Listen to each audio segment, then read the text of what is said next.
that's the workaround, right? Yeah. And that's maybe so. If I'm Gibbs, I go, no, you drafted a receiver. Put the W and the R on the contract. You drafted a receiver. I'll carry it 15 times a game if you want, but label me a receiver. Kyle Pitts, same deal. Call me a receiver. Well, maybe as we look for a compromise, maybe they come up with some statistical analytic where you say you have to, if you're targeted as a pass receiver X amount of times, then franchise-wise, you are a receiver no matter where you line up in the backfield. Or you split the difference and say, hey, if you're doing both, right, you almost get this hybrid position created that gives a new, maybe that's the best they could do. Hey, look at us. We've solved it. I think we did. We didn't even need a Zoom meeting with Christian McCaffrey to pull it off.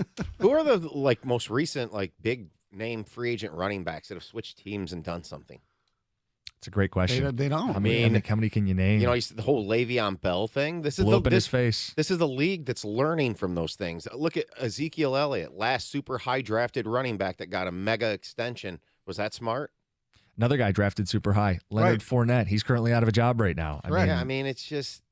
That's why. How about Dalvin Cook? He had like almost 1,500 yards last season, all purpose. He was a second round pick, but yeah. My point is, has he successfully found a second team that wants to pay him? The answer is no. No. And there's you guys heard the rumors he may be facing a suspension. Well, yeah, then you muddy the waters with that. Yeah. But I think some of it is just the reality of the position he plays. The only way that they could do something here is if they are committed to holding out multiple of these guys, Jacobs, Barkley, and just Tom. We're not doing it, but that's going to cost them money. Oh yeah, it's going to cost them money. And what teams will do is they'll find, you know what, because rookies aren't going to sit out, so the rookies will play, and they'll get guys like, because we know them here, guys like Jamar Jefferson and Craig Reynolds, and behind a really good offensive line, they'll be maybe not as good, but they'll be productive. Well, and that's what I think is the problem. If you try to boycott and sit out and do a collective, you're going to find out what the teams have already found out. You're replaceable. You're going to make that more obvious by sitting out, and you go, oh, the next guy can run for 4.5 yards a carry behind this offensive line, too. Look at your Eagles, Stoney. Look at the Niners. Every year, Kyle Shanahan churns out a new elite running back behind his run scheme. But there are some teams like, I know probably Mike disagrees, but like with Saquon, I mean, would you rather pay him, I don't know, $14 million a year or pay what you're paying Daniel Jones? And Saquon Barkley, I think, and there's a few players who are not replaceable as much as people like to think. Because who's going to, is Breida or James Robinson, who they signed this week, is he going to do what Saquon Barkley did? Yeah, I don't know. I don't think so. Yeah, I think the Giants paying Daniel Jones is a separate mistake. Yes. I think those are two separate things. 248-539-9797. We will get to Dan Campbell's comments. Out of control, the hype. Out of control. Who says it's out of control? I don't think it's out of control. We'll talk to you guys about it next. 97.1. All aboard. Yes. You want to get away, relax. Don't take that hype train. Get on a plane and go to Las Vegas and go to downtown Vegas. We'll be there for the Lions-Chiefs game. We'll be watching it from Las Vegas. And if you stay at the D, you get 2 free stadium swim passes located at the Circa. The D has great food. You got Joe Vicari's Andiamo Italian Steakhouse right there. You got Bacon Nation. You got American Coney Island. Hey, if you want to golf out there, they'll hook you up with tee times on all the great golf courses in Las Vegas. You want to hang out at the Long Bar. It is tons of fun. So book your room today, thed.com. That's thed.com. If you're staying on the Strip also, make sure you just put the D Las Vegas on your agenda to check it out. It's so much fun. The odds are better as well. The D Las Vegas, your home for Detroit sports in Las Vegas.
All aboard! Hype train has left the station. Good morning, good morning, good morning. Dan Campbell says out of control. Stoney, you were there yesterday. Choo-choo. It's not out of control. We're having a good time. Why not? Well, Why not be hyped about this Lions It was team? his first press conference before the first practice. So I asked him what excites you about this team going in and what worries you. And his excitement answer was just, the camaraderie, the build, the whole stuff that he loves about football. But the flip side was this.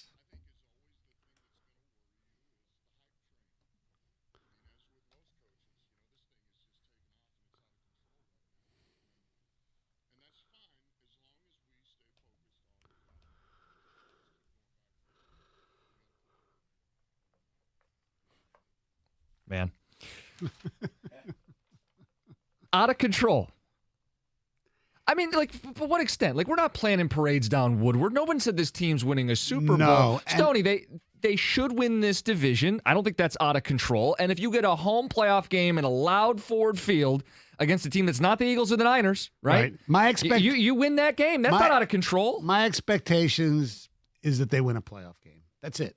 Is that out of control? I don't think so. But I think where it's out of control is more nationally than locally, because nationally most of the pundits have not had their heart broken by this football team. Most of the national pundits have not suffered from, PTSD. They haven't. They haven't suffered.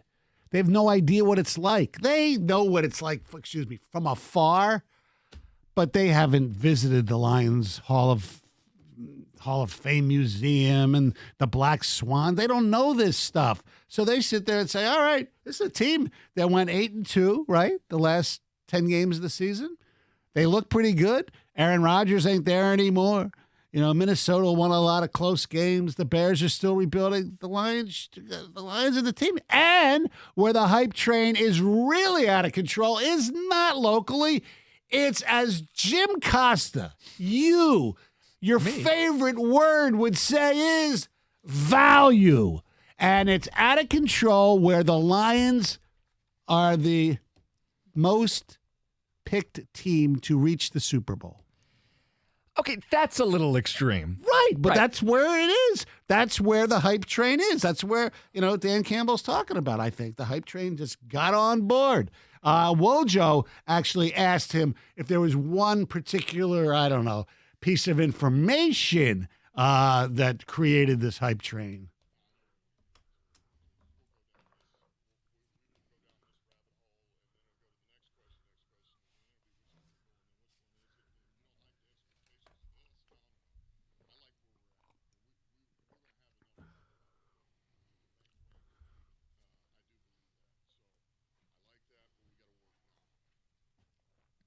Everything he says is fine, by the way. He's correct. They've got a good team. They have to put in the work. They can't get caught up. As a team, they can't read the press clippings. As a fan, why wouldn't you be over the moon for this football team? Why wouldn't you be thrilled about the prospect of the upcoming season? Why wouldn't you expect things like a division title and a playoff win? And if the answer is because they haven't done it in 30 years, that's fine. But this team's not responsible for those 30 years. This administration, this general manager, this head coach, not responsible. Not. And it's new. And look, I understand it's tough. And by the way, the hype train is not running on Get Up because they have Ryan Clark. The question, which team wins the NFC North? Ryan Clark, Vikings. Mike Tannenbaum, Green Bay. Kimberly Martin, the Lions. Greenberg, the Bears. That's because his wife's from Chicago. The Bears. Yeah, I don't think the division is as wide open as that television graphic suggests. The Bears, I was a Fields guy. The O-line's still bad. The receivers, they're still figuring out. Claypool just got put on the pup. We'll see if they develop a passing game and is not yet there. Right. And defensively, they have a toothless pass rush. They're a bad defense. They don't rebuild that in one off season. Yeah. So I think the Bears are at the basement. Now, big picture, long term, who knows? The Packers are breaking in a new quarterback. They got a bunch of young receivers. I think they'll run the ball and play defense, and they may actually be the biggest threat in this division because I don't believe in the Vikings. They won damn near every single close game last year. Law averages, they'll drop a couple of those games. They'll regress down a couple spots. They've had this old, aging, terrible defense. They're coming back down to earth. And who's the team best positioned to grab this division? Detroit Lions. It's the Detroit Lions. They are. And I don't think that's like a made-up fan narrative. I think that's rooted in reality. I do think the Packers are going to be better than people think. Okay. I do, too. They're definitely the threat to me. I think the Vikings, last year it was all glass slipper, it seemed like. The midnight would strike. They were so lucky in Buffalo when Josh Allen fumbled that ball. God. I mean, they really had a lot of fortune last year. I mean, you create your fortune. But the loss, they've lost talent. They lost Cook. They lost Thielen. I know he's a shell of himself, but he was a security blanket for Cousins. But I think Green Bay lost Kendricks too, right? If Green Bay's healthy with their 1-2 running back punch and Jordan Love can use play action and their defense seems to be pretty legit, that I can see them with their schedule. You know, that's the one thing about the Lions beating them last year, that last game. It made the Lions schedule harder than the Packers. Opponent-wise. Like the Packers get the Giants, and it's somebody else, and the Lions ended up getting Dallas and the Ravens. 2 tough road games. Right. So, I see the Packers. I'm still going 10-7 with the Lions, and I think the Packers could go maybe 10-7. That's the thing. That's why I don't think it's overhyped. They're favored in the division. I think a little bit that's slanted because Vegas is probably – the money came in on the Lions, so they had to. So the Packers probably have to play the Steelers or the Browns. I would say Steelers probably. Yeah, the Steelers. Yeah. I mean, I'd rather play the Steelers than I'd rather go to Pittsburgh than go to Baltimore. I know you're splitting hairs there, but that's how I'd rather play Kenny Pickett in his second year. Than what if Lamar comes back with Odell and stuff. I mean, that's a scary game, I think, on the Lions schedule. For me, it's 10-7 for the Lions, and to me, you can win the division at 10-7. Maybe you can get to 11-6, but beyond that, I can't go there. Now, I'm not going to put a ceiling on it, like we talked about a few weeks ago. Yeah. I do think the Lions have this unlimited potential because they're so young that their young talent's going to get so much better. What do you guys think?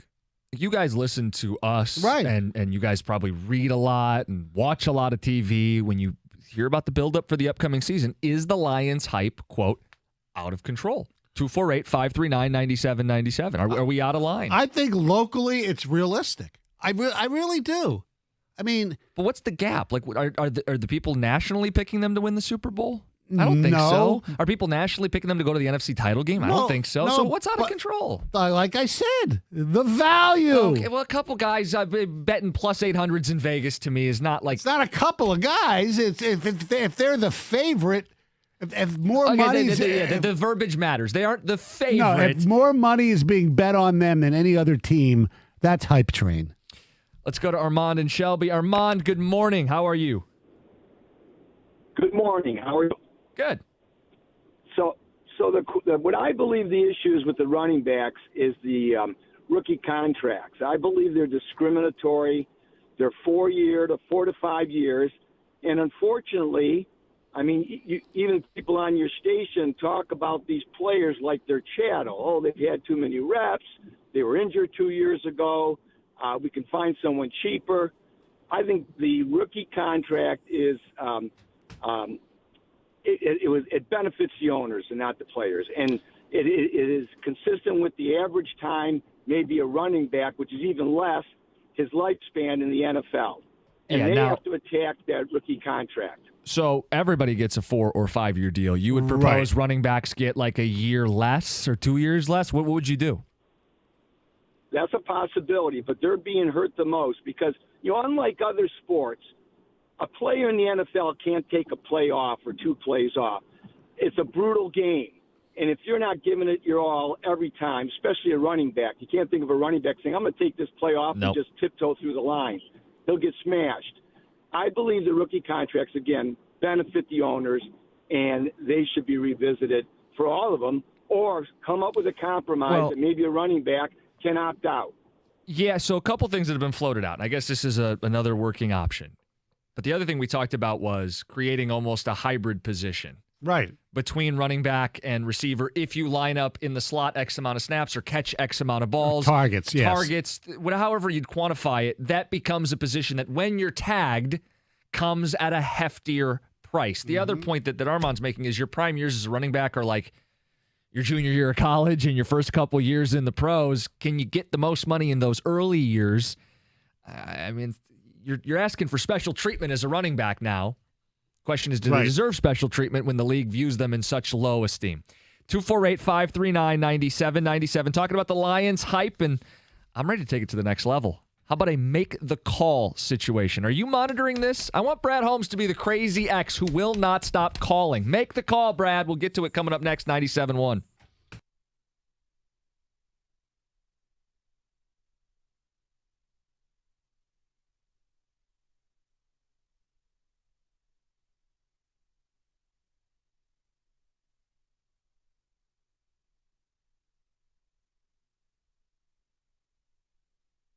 Brought to you by Applied Innovation. Dan Campbell already speaking this morning as day 2 of training camp is underway. He said that he is not too worried about the back injury of Marvin Jones, says they're going to get them back slowly after he had a little bit of something tweaking before they got into camp. Also hoping that Emmanuel Mosley gets back on the field by the end of the week. Also, Jared Goff, he's ready to prove that last season was not a fluke, continue leading Detroit to hopefully a division title and a playoff berth. Also gave his thoughts on the addition of new wide receiver Denzel Mims from New York, a new toy for him in the offense.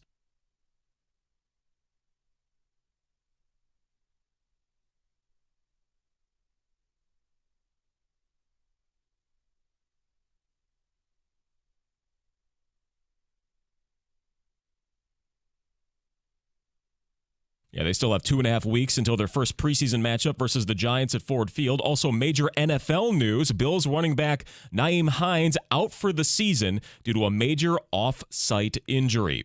1 week away from the trade deadline for the Tigers, they lose 2 of their 3 games at Comerica Park over the weekend. The Padres outscored them 19-7 on Friday and Saturday before Detroit notched that 3-1 victory during yesterday's finale. They're now 9 games under 500, 7 back of the Twins in the division. They've got games every day over the next week, though none of them against the AL Central. Fred McGriff and Scott Rowland, the newest inductees into Cooperstown. McGriff played for 6 different teams during his career from 1986 through 2004. He goes in with a blank cap. Rowland represented the Cardinals despite having a longer tenure with Philadelphia. He said it more accurately represented his career. An NBA governor has voted to approve the sale of the Charlotte Hornets. That paves the way to end Michael Jordan's 13-year run as a majority owner in the NBA. At the Ticket Update Desk, I'm Chris Villar. For more, go to 97.1 The Ticket and Odyssey.com.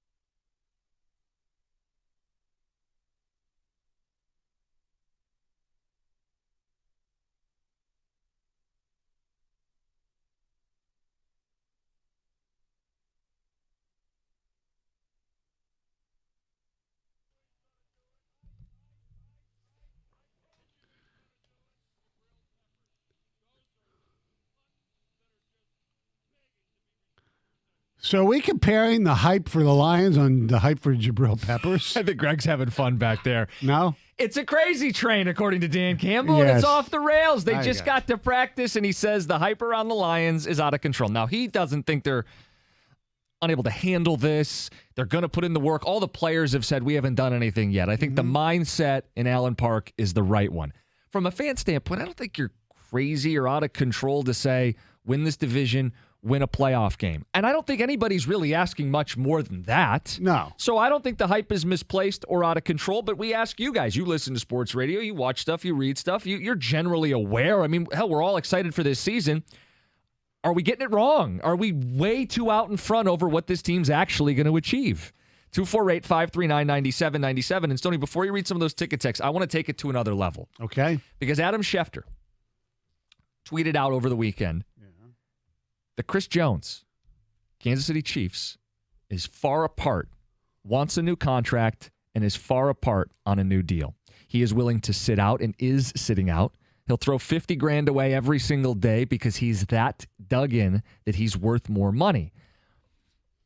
I think he stays in Kansas City, and he's going to be a problem week 1 when the Lions play at Arrowhead. But this is a classic make the call move. You want the hype train to go crazy? You want to go off the rails? Brad Holmes, be the crazy X. Blow up their phone. Get second and third phone numbers. Use the *67. Do what you have to do to get them on the phone and say, we will do what it takes. Or put some kind of like serum in like Brent Veach's like Fruit Loops or something at breakfast. Get them loopy? Yeah, get them loopy to make the call. Oh, I know somebody who could actually do that. Like, Stoney, I looked at Tyreek Hill. I looked at the Tyreek Hill trade, and you tell me if this framework makes sense to you. Tyreek Hill was a first, a second, and a fourth, plus a fourth and a sixth and a future draft. So would you do a similar deal for Chris Jones? Late 20s, peak of his game. Yeah. Would you trade a first, a second, and some other day 3 business to get Chris Jones in a Lions uniform? And you have to pay him. Yes. Okay. I didn't have to think about it. Good. To me, there's no thought because here. It's not only is he a great player, it is arguably the Lions' weakest position, with all due respect to Aleem McNeil and, Bugs and those guys. Here, Onwuzurike's back. Yeah, exactly. That's why it's their weakest position. You get an all-pro defensive tackle with Hutch on one side and Houston or an Okwara, or even I think Charles Harris is going to have a nice comeback year. Pascal, you put Chris Jones in that?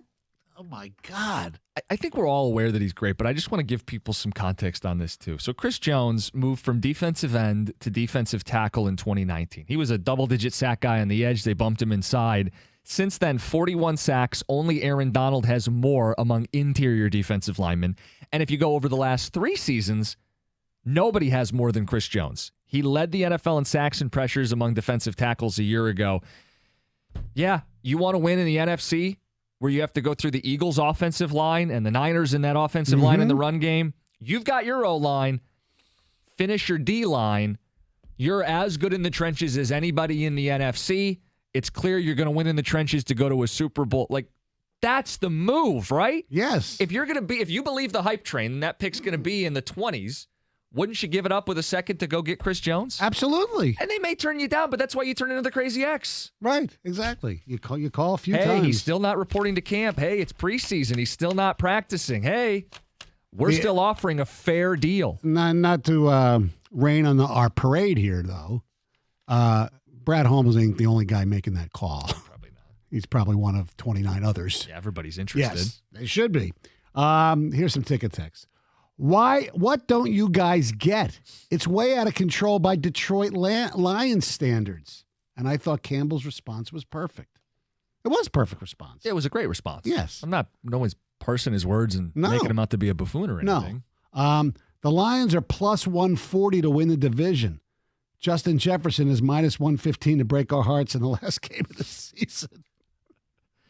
At Ford Field. God. The engineers for the hype train are Cookies and Stoney. All aboard, Will in a car. I'm not. To me, a hype train is Super Bowl. I'm not saying Super Bowl. I think they can win a playoff game. I mean, they should. For those who are Lions free and have been Lions free since the end of the millennium era, we must live in the show me state. Last year is not enough because they haven't done anything yet. They haven't qualified for the playoffs. They haven't crapped the bed in the playoffs or got rid of that ghost yet. Show me, from Bob in Sterling Heights. All right, Bob, I ask you and other people out there who doubt it, can you look at this realistically without going through Lions history? If you can, tell me on paper, football-wise, why you don't think this team is good enough to win a playoff game. I'm just curious because I think they are. Yeah, I think the biggest reason they flipped the script on last year's start to their finish was defensive improvement. 6-1 in games where Hutch had a sack. He got much better when they stood him up and took his hand out of the dirt and played him like they did at Michigan. The sack production went up collectively across the front. And Stoney, they improved the secondary in the offseason. I think Cam Sutton's a good football player from Pittsburgh. I think Chauncey Gardner-Johnson is a ball hawk that they're going to move around the defensive backfield. And I like the Campbell pick they took in the first round. That's a guy you're going to plug into the middle of your run defense at middle linebacker. I think their defense, which has a lot of work to do, showed signs last year and has a reason to be even better this season. And Tracy Walker's back. I'm a little concerned that Emmanuel Mosley is on the PUP list. But hold on, is that surprising? Like, I know maybe people saw that over the weekend. Like, No, it's not, because in mini camp and stuff, he was doing basically nothing. He's coming off an ACL. Right. This is kind of a year-long injury. The goal is get him back by the start of the season. You guys and Lions fans are idiots. Never seen a 9-win team get so hyped. They'll fall flat on their faces as usual. You will look stupid at the end. That's from Mike. Okay. If it happens, it happens. I had so much faith in this team until I heard we had players who lit off fireworks. Clearly our guys are not focused on football. 3-14 upcoming. Did I tell you, by the way? What about the fact that he also led a free football clinic and has done a lot of other good stuff? When he did that camp a couple weekends ago, I had my people blowing my phone up like, "What do you got to say about this? What do you have to say about this?" I'm like, I'm happy he's doing a camp for people. I could have said, "Oh, it's kind of a rainy day. These kids are going to catch a cold, bad influence." But no, I'm happy he did the camp, and I do think he can be a game changer for this team. But just don't have anything derail this any more than it already has. All right, you guys agree that the roster appears to be as talented as it's been in a while? Yes. All right, so check. The division is for the taking probably more than it has ever been. Yes. Because there's no Brett Favre and Aaron Rodgers. Check. And this landscape of the NFC is probably as easy as it's ever been since the two heavyweights are not in your division. Right. And all the great quarterbacks are on the other half. We asked this. I mean, it's just sitting there for the taking. I'm curious what you guys think. We asked this yesterday. Or not yesterday, last week. Sure. Consensus given Jalen Hurts is the best quarterback in the NFC right now. All right? Yeah, Sure. but he plays a style of Okay, game that hold can on, lead hold on, to hold injury. on. Hold where on. are we going? Who's number 2?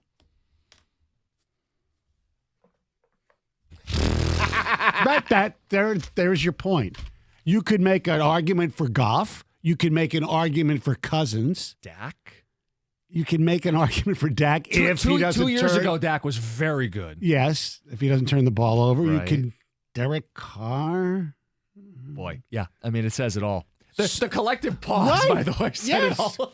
I think the one thing with the Cowboys is if Dak's just a little bit better and a little cleaner, that they could really win a lot of games because that defense, man. Yeah. Yep. They better hope that what's-his-face shows up because he's pissed off. Zach Martin.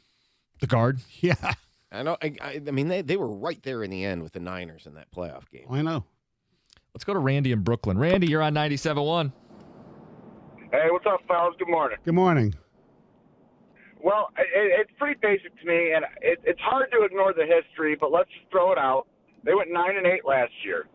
Tell me which unit on this team got worse. It's not possible. Got Isn't a unit that got worse. From the end of the season on, maybe because they lost Chark, you could maybe say wide receiver. Maybe that's it, right? Tight end was already Hawkinson wasn't here at the end of the season, so you can't use that excuse. Line's back. The running backs are both better. Yes. Tight end with Laporta Yeah. is probably better than it was at the end of the season. I think receiver would be the only one if you're stretching a little bit. Yes. A little bit. And the argument would be I missed most of the season from J-Mo. This year he's going to play most of the season. Yes. Kicker, who knows? But, I mean, yeah. I mean, What about the long snapper? No, I know. You're right. You're right. They've gotten better at every position. Like, even if you're trying to be a hater. arguably. Like, Yes. let's say you're like angry, Right. That's why I was frustrated asking. Lions I was fan. asking from the football point of view. Forget the history. Tell me why this team is not going to be better than it was last year. I'll just say this, and I agree, the running backs are better. They upgraded. There's no doubt. But Jamal Williams was great at finishing drives. Yes. And I still think that was a product of the offensive line more than it was him. But maybe that's something that could rear its ugly head, and then all of a sudden you're sitting there and you're going for it a little bit more often. You're not getting points, or you're settling for field goals, that kind of thing. Or And maybe that can cost you games. Or maybe I'm not trying if- to be objective here. Or maybe if he feels that it's the running game in the short yardage isn't working, you do a little more play. Actually, you pass out of it more as well. And they have guys who are, I think, more built for the underneath passing game. Laporta and Gibbs led their college teams in receiving, and they're big yak guys, yards after the catch. So, yeah, I think Ben Johnson, I think enough of Ben Johnson to where they do have the ability to play pass and short pass and pseudo run and get creative and find ways in the box to get guys in space. Right. I want to hear from people football-wise, no history. Forget the history. Why you don't think this team is better than it was last year. 97 won the ticket.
Stoney asked the question. Football-wise, forgetting about the history, why is this team not better than last year? Yeah, because history is really the only reason for people to say, hey, slow down the hype train. Mm-hmm. All right, here we go. Big Lions hater here. 248-539-9797. I do believe the Lions will win 10 to 11 games because they should, because their division is trash. But anyone who's a fan should relax. Does no one remember the hype they created last year and how that started? Just keep your mouth shut until it actually happens. Whoa. What kind of hype? They were coming off a 3-13 season, or 3-14. There was no hype. There was no 3-13-1, right? They're talking Hard Knocks was a different kind of hype. Yes. Oh, people being excited for football to come back and their team being spotlighted. Yes. Gasp! How dare we? Yes. Oh really. no! Nobody. I don't believe any host stuck their neck out and said they were going to be a playoff team last year. Nobody. No, there was a debate. Could they get to like 8 wins? And they ended up at 9, and they won in Lambeau in the final game of the season on Sunday night against the Packers. Like, how does that not at least register with people? The Lions are likely at 10-17, but add a stud defensive lineman, I'd say 12-5. That's Todd in Farmington Hills. Chris Jones, make the call. Good morning. Look at the records of the teams they played down the stretch. The 1-6 part of the schedule was against far more playoff teams and a better schedule. When they play the Chiefs, are you expecting them to hold Kansas City under 30? No, I think they're going to lose week 1. They are fortunate they are facing them the first game, because if it was a week in which Kansas City needed to win, they'd have at least 35 on the Lions. Well, Chris Jones might not play. I mean, that's the best thing about this Chris Jones topic. If you're not going to be trading for him, it's the second best thing. Yeah, is that it breaks down and he holds out. And even if he holds out to the last week, he may play in limited snaps. Now, granted, okay, the game's in Kansas City. But you remember the last time the Lions played the Chiefs? It was the greatest loss in Lions history. So they actually competed in that game, and the Lions weren't as good, I didn't think, that year as they are this year, right? I mean, technically, the Mahomes offense only hung 27 on him, I think, in that game. It was Kerryon Johnson, right? Well, it was Stafford fumbled the ball down at the goal line. Yeah. No, I thought it was Stafford did have a bad turnover in the game. Okay. Yeah. Kerryon Johnson was the one. 7 points. Yeah, Kerryon Johnson fumbled, and the guy ran it back 99 yards. Now, hold on. The point about the end of last season, they played the Bears a couple times in the second half of the season. They also beat the Vikings. They beat the Giants, who were a playoff team. Mm-hmm. They beat the Packers, who would have been a playoff team if the Lions hadn't beat them. Let's not act like they beat a bunch of 3-win teams at the end. It wasn't like it was built on poor performances. They beat Jacksonville. They beat the brakes off a Jaguars team that won a playoff game. Right, turning the Jacksonville season around, actually getting killed by the Lions. And look, they didn't make the playoffs, but beating the Jets in New York was a pretty big deal. That was you know what that was to me? It was like the opposite of the same old Lions game, because things went against them in the game, and they overcame it. Mm-hmm. It was on the road in the elements. Will Goff be able to throw as few interceptions this season? Will the Lions go 5-1 in the division again? These things are tough to repeat. That's from Dan. Okay, that's a football. I appreciate that. Well, I think those things, though, you can get to 10-7 still. Mm-hmm. Going 4-2 to the division or something like that. For me, my biggest concern is what my concern was last year: the offense traveling. This offense did not light it up on the road last year like it did at home. No, I think they were a little too conservative, too, offensively, play calling on the road. Stafford, if healthy, could be the best in the NFC. We were asking who was number 2. Yeah. Well, he's not healthy. Who knows? That's a question mark. Stoney, the fireworks text was sarcasm. Yeah, we know. We were having fun with it. Yeah, come on, guys. I'm seeing a similarity to the greatest show on turf. Strong at every offensive position, speed at wide receiver and running back, fantastic offensive mind calling plays. LFG, baby. Maybe Dan Campbell had a point. This isn't the greatest show on turf. Come on, guys. baby. Ben Johnson, Mike Martz, the mad scientist. Football-wise, I think that defensive coordinators around the league will have figured out Ben Johnson a bit this year. The offense and Goff will regress. The Lions have a new running back room this year. I know Montgomery should be better than Williams, but the heart and passion Williams brought was contagious, and I'm not sure who will fill those shoes. Gibbs should be electric, but he's still prone to rookie mistakes. That's from Kevin in Toledo. Well, as long as he's on the field, he'll be an upgrade from Swift. Exactly. I was just going to say that. Yeah. Run a little north and south every once in a while. Upgrade from DeAndre Swift. Swift's going to be great in Philly this year. I think so, too. Because even Jansen said before even the trade that he thought Swift was going to be great this year because it's a contract year. You want to talk about Lions fan or maybe Detroit fan PTSD. I am certain that DeAndre Swift is going to have a massive year. He's back home in front of a great O-line. He's going to get touches. That is the PTSD in me. That is the Lions fan of me that goes, oh, this guy's going to have a great season as soon as he leaves Detroit. He absolutely will have a great season. He's a really good player when he plays, when he's available. And hopefully for him and hopefully for the Eagles, he'll be plenty available. But history shows not so much. But then again, if we're not going to use history in our discussion, I guess other teams can't use Lions history in theirs either. Texter says, you guys keep saying 10-7, but doesn't this roster feel like it's more than one game better than last year? It does. I think they could win 11. It feels that way. It's the road schedule for me. Their road schedule is loaded. Right, Kansas City. Teams don't go to Baltimore and win very often, Right. okay? Kansas City, the Dallas. Chargers, Baltimore, and Dallas. Chargers is, I'm not saying environment-wise difficult, It's not but hostile. that I think team's it's 2 weeks. talented. Is that 2 weeks to prepare? Is it the Chargers out of the bye? Yes. I think it is, so not as intimidated. Is Carolina here or Carolina on That's the road here. again? That's here, and it's early in the season. Yeah. Their home slate is, quote, easy. Well, yeah, when I initially did, and you got to check yourself, I think I had them winning every home game at first. Wow. But it was just, again, first blush you're going through. Right. You're like, all right, they'll beat these teams. I think in the division, they should take care of business. Thanksgiving against Green Bay. They Right. should win against the Bears both times, beat Minnesota for sure here, and avenge last year over there. There's reason to be high on this team. I do think it's rooted in reality. I guess that's my big pushback to the out-of-control notion. And Campbell's not saying it's bad. No. He just wants to They got to be control able to it. deal with it. Exactly. Right, which is Yeah. good. You Yes. want your coach saying that. Yeah, like New Orleans on the road is not going to be an easy game. No, that's one of those tweener games, though, Yes. that gets Mhm, you the toss-ups. 11-6, 12-5 instead of 10-7. Here are some of the quotes from some of the players. We've mentioned and we've played some Campbell audio. Aiden Hutchinson said, I mean, it's hard not to see it, talking about the hype. He says, we've got the TVs in the facility and it pops up. I think it's smart for our guys to stay off of it because it can get in your head a little bit. We keep the underdog mentality. We haven't won anything yet. That's exactly how I would want him to respond to that. Jared Goff, it's funny to me. You go 9-8, you don't make the playoffs, and now all of a sudden you're a favorite. Obviously, we have good players, good coaches, and a good team, but we haven't done anything. Perfect response from the quarterback. Love the response. Perfect.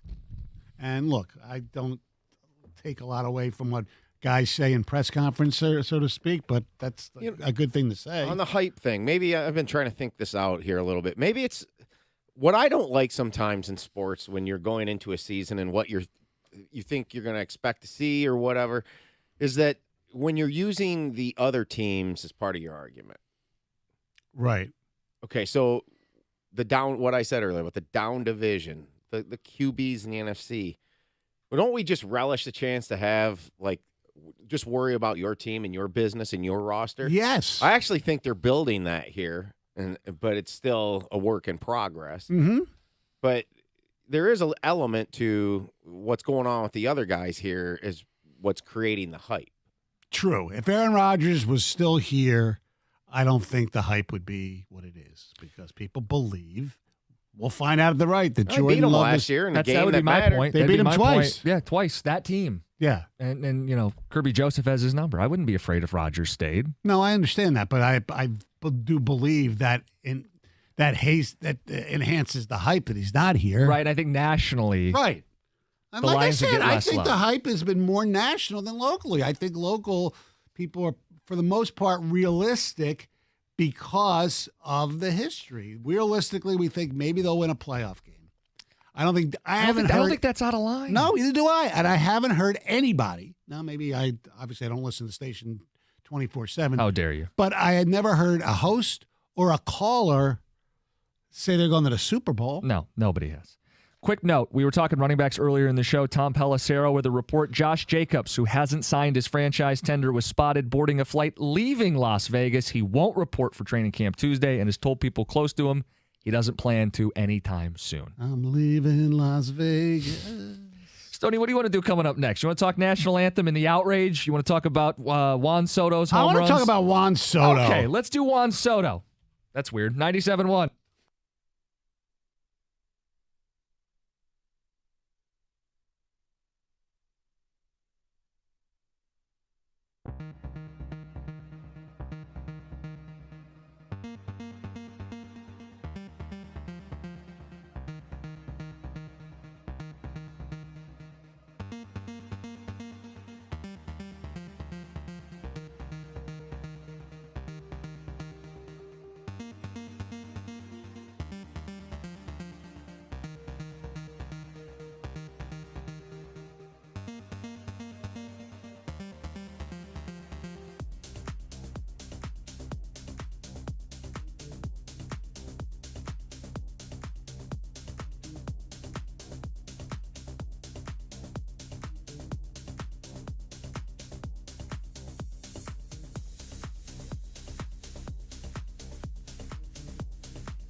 And again, the Chris Jones thing is still out there for people. Would you trade for Chris Jones, who is disgruntled, far apart on a deal? And I gave you the framework.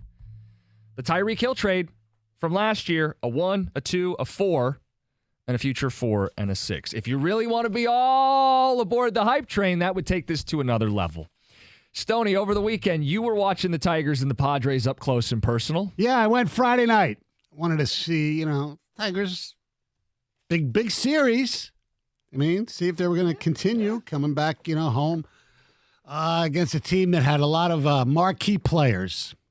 When you look at their order, somebody goes Tatis and Soto and Machado, and it just goes on. And they're really, really good offensive players, and it's amazing that they are not a playoff team. I'm talking about the San Diego Padres. Mm-hmm. And what was even more amazing to me was how many Padre jerseys there were.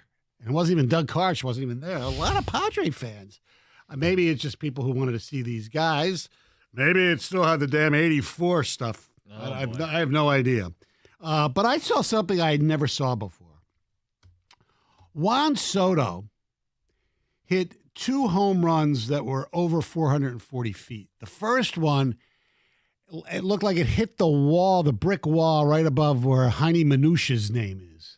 I mean, okay, sometimes you'll get one guy, a guy will hit one, prestigious home run. But the same guy hit 2. 2. Early in the game, too. It was unbelievable. I'd never seen that. I've been to over 1,000 baseball games in my life, probably. Never seen that. Never. 2 440-foot home runs, same guy. Yeah. What's the most unique thing you've ever seen at a sporting event? My first, and I don't know if I'll come up with something better, my first thought, walk-off grand slam, Rajai Davis. Oh, okay. That was pretty cool. 2014 Tigers. Yeah. I've seen one of those. Yeah. Carlos Pena. Of course, you and Carlos Pena. On my birthday. Yeah. Anytime he went to a game, Carlos Pena delivered. I think something else close. I mean, if you guys have some on the ticket text or the phones, call in 248-539-9797. Well, the obvious one for Gov was the Justin Tucker game. Oh, yeah, the longest field There's this goal in one NFL time, history. I saw this field goal and it hit the crossbar. Went over and my kid cried. Yeah. Was his first game? Yeah. I mean, Soto, he's not having a great year either. I mean, people sit there and say, well, maybe it's because they're making so much money. I have no idea why that team is just not better and why these players who are great players I don't get it. Are not playing. I mean, Machado's hot right now, I think. But, man, they're just – I would be so pissed off if I was a Padre fan. You have an owner or ownership group, whatever, who's just spending dollar after dollar to bring you a championship.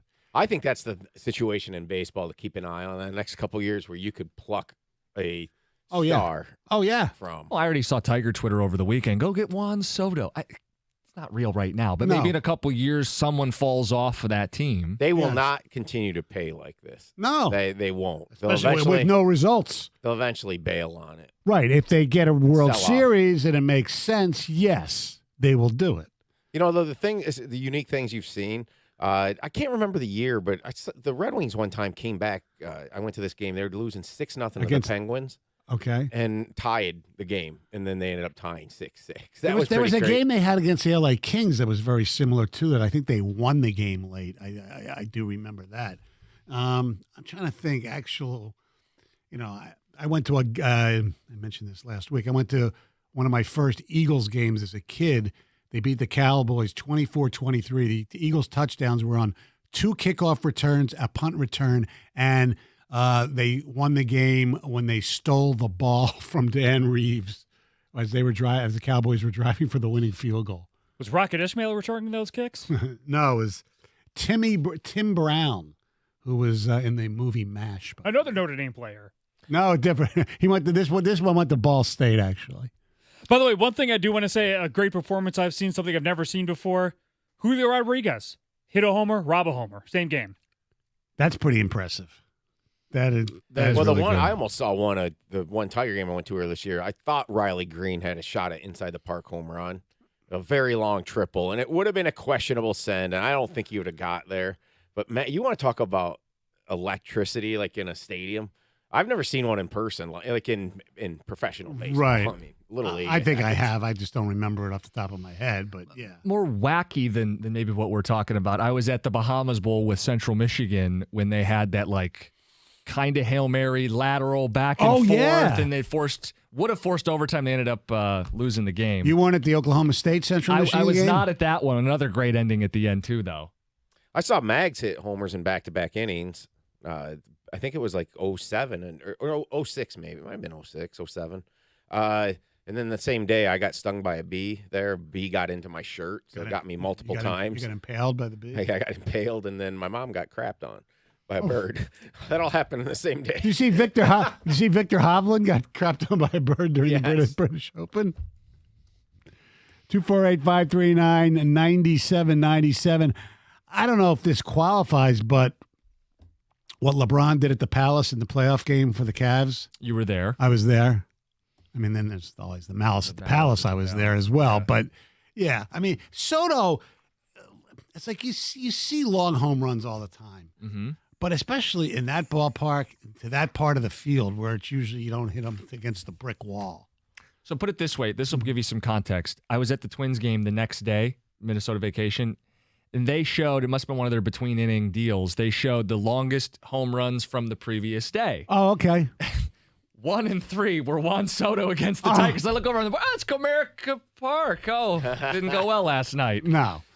Here's some ticket text. Red Wings versus Kings.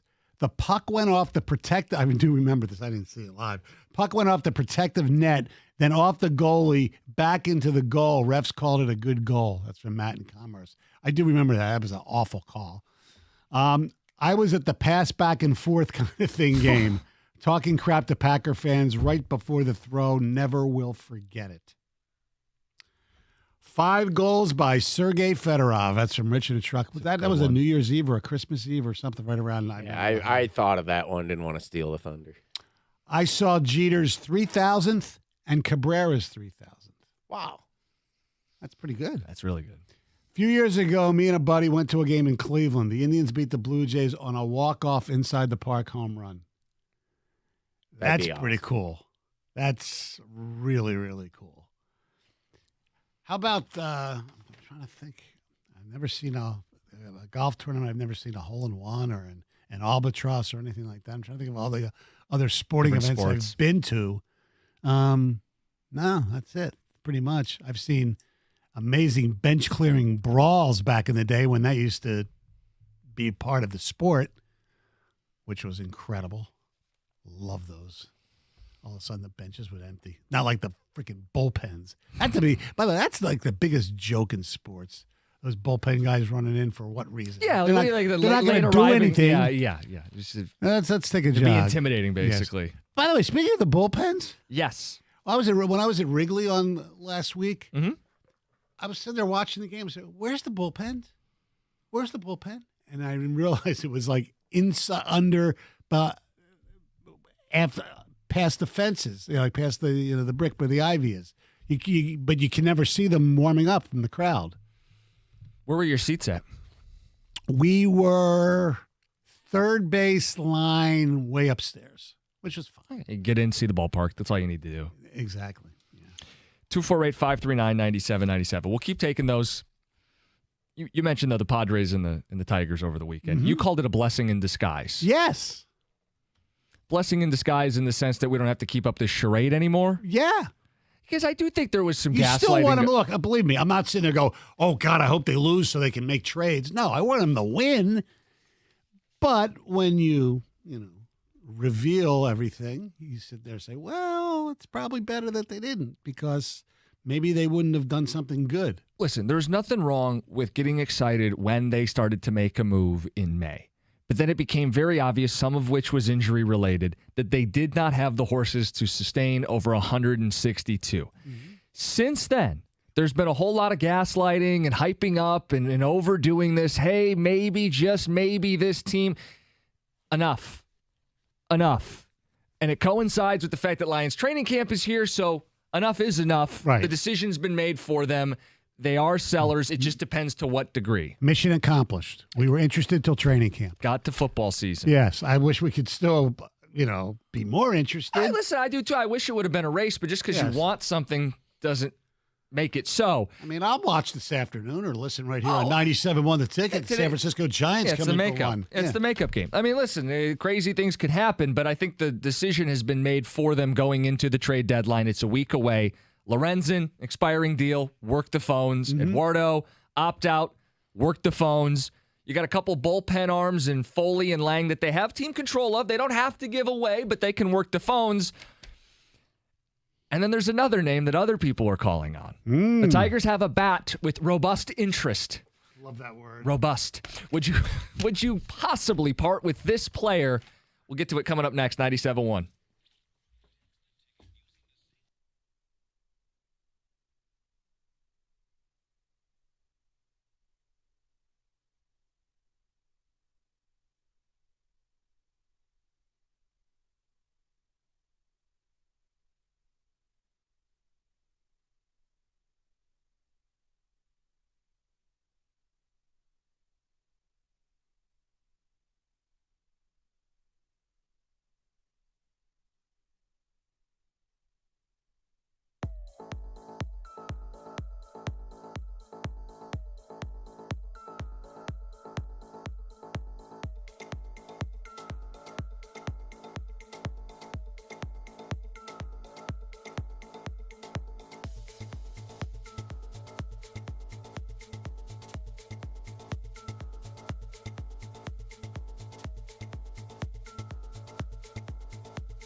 This is actually one of Gators' guys. I wonder if he'd be on board.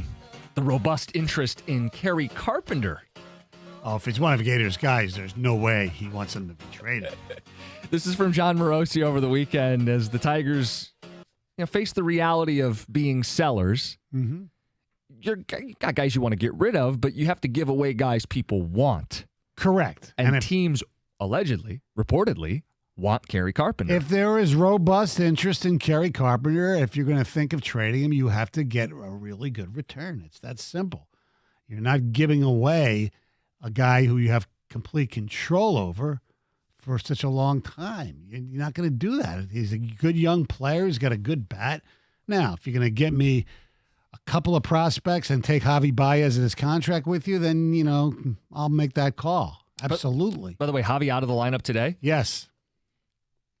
If my math is right, the Tigers are actually a team with a winning record when Javi Baez sits. 3-2. Oh. Small sample. Very Make it 4-2 today. So do you bet it? Do you cash that ticket right now? Wins above Baez. Wob. Yeah, I mean, is there a convoluted scenario where you can get someone to take away the albatross that is Baez and you got to give up something you don't want to part ways with, potentially? Stoney, I'm like many people.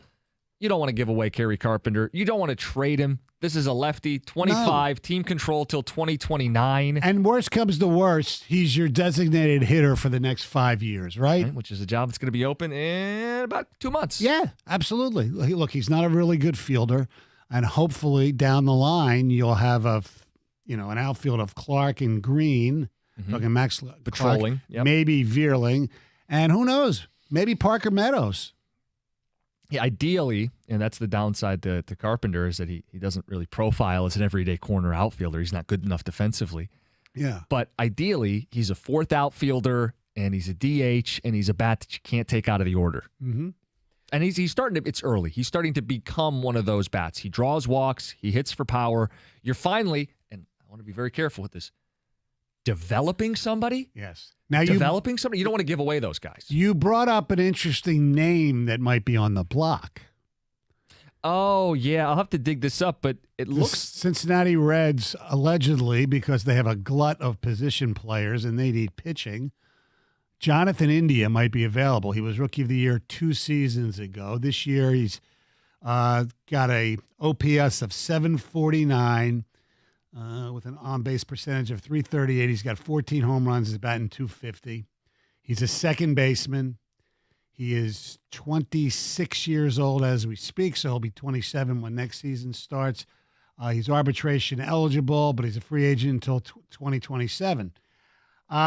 You have to – he is somebody, if you're going to trade Eduardo Rodriguez, there's a ready-made player at a position of need. Is he a great player? No, but he's good, and maybe you can get him and – another prospect, or him and Javi Baez's contract, which I don't think the Reds would do because they're not that type of organization. But yeah, I would. Indiana prospect for Rodriguez? Yes. I love your shameless commitment to including Javi Baez in every single trade that gets mocked between now and next week. Mm-hmm. Please don't stop. Like every trade. Sure. Would you guys take Javi? I mean, doesn't hurt to ask. Yes. We'll take one. We'll ask for one less number on your prospect. And normally we'd want the third prospect, but we'll take the fourth if you take Javi. Well, it'd wipe the slate clean. Mm-hmm. That's why you should include him in anything if the other team wants to. Right. You're still going to have to pay him some of his money, and then at that point, it's like, well, why don't you just pay him off, period? But that's not my money. It's easy for me to spend $28 million a year, whatever it is. This was Harris's starting point right now. If I were him, I would see how big of a fish I could get for Erod and Carpenter combined. Meaning it's got to be premium prospect in return. Right. Premium. Yeah. I didn't see a facial reaction from Gator when you brought up Kerry Carpenter. I know that's one of his guys. The robust interest. Oh, now I'm getting a face.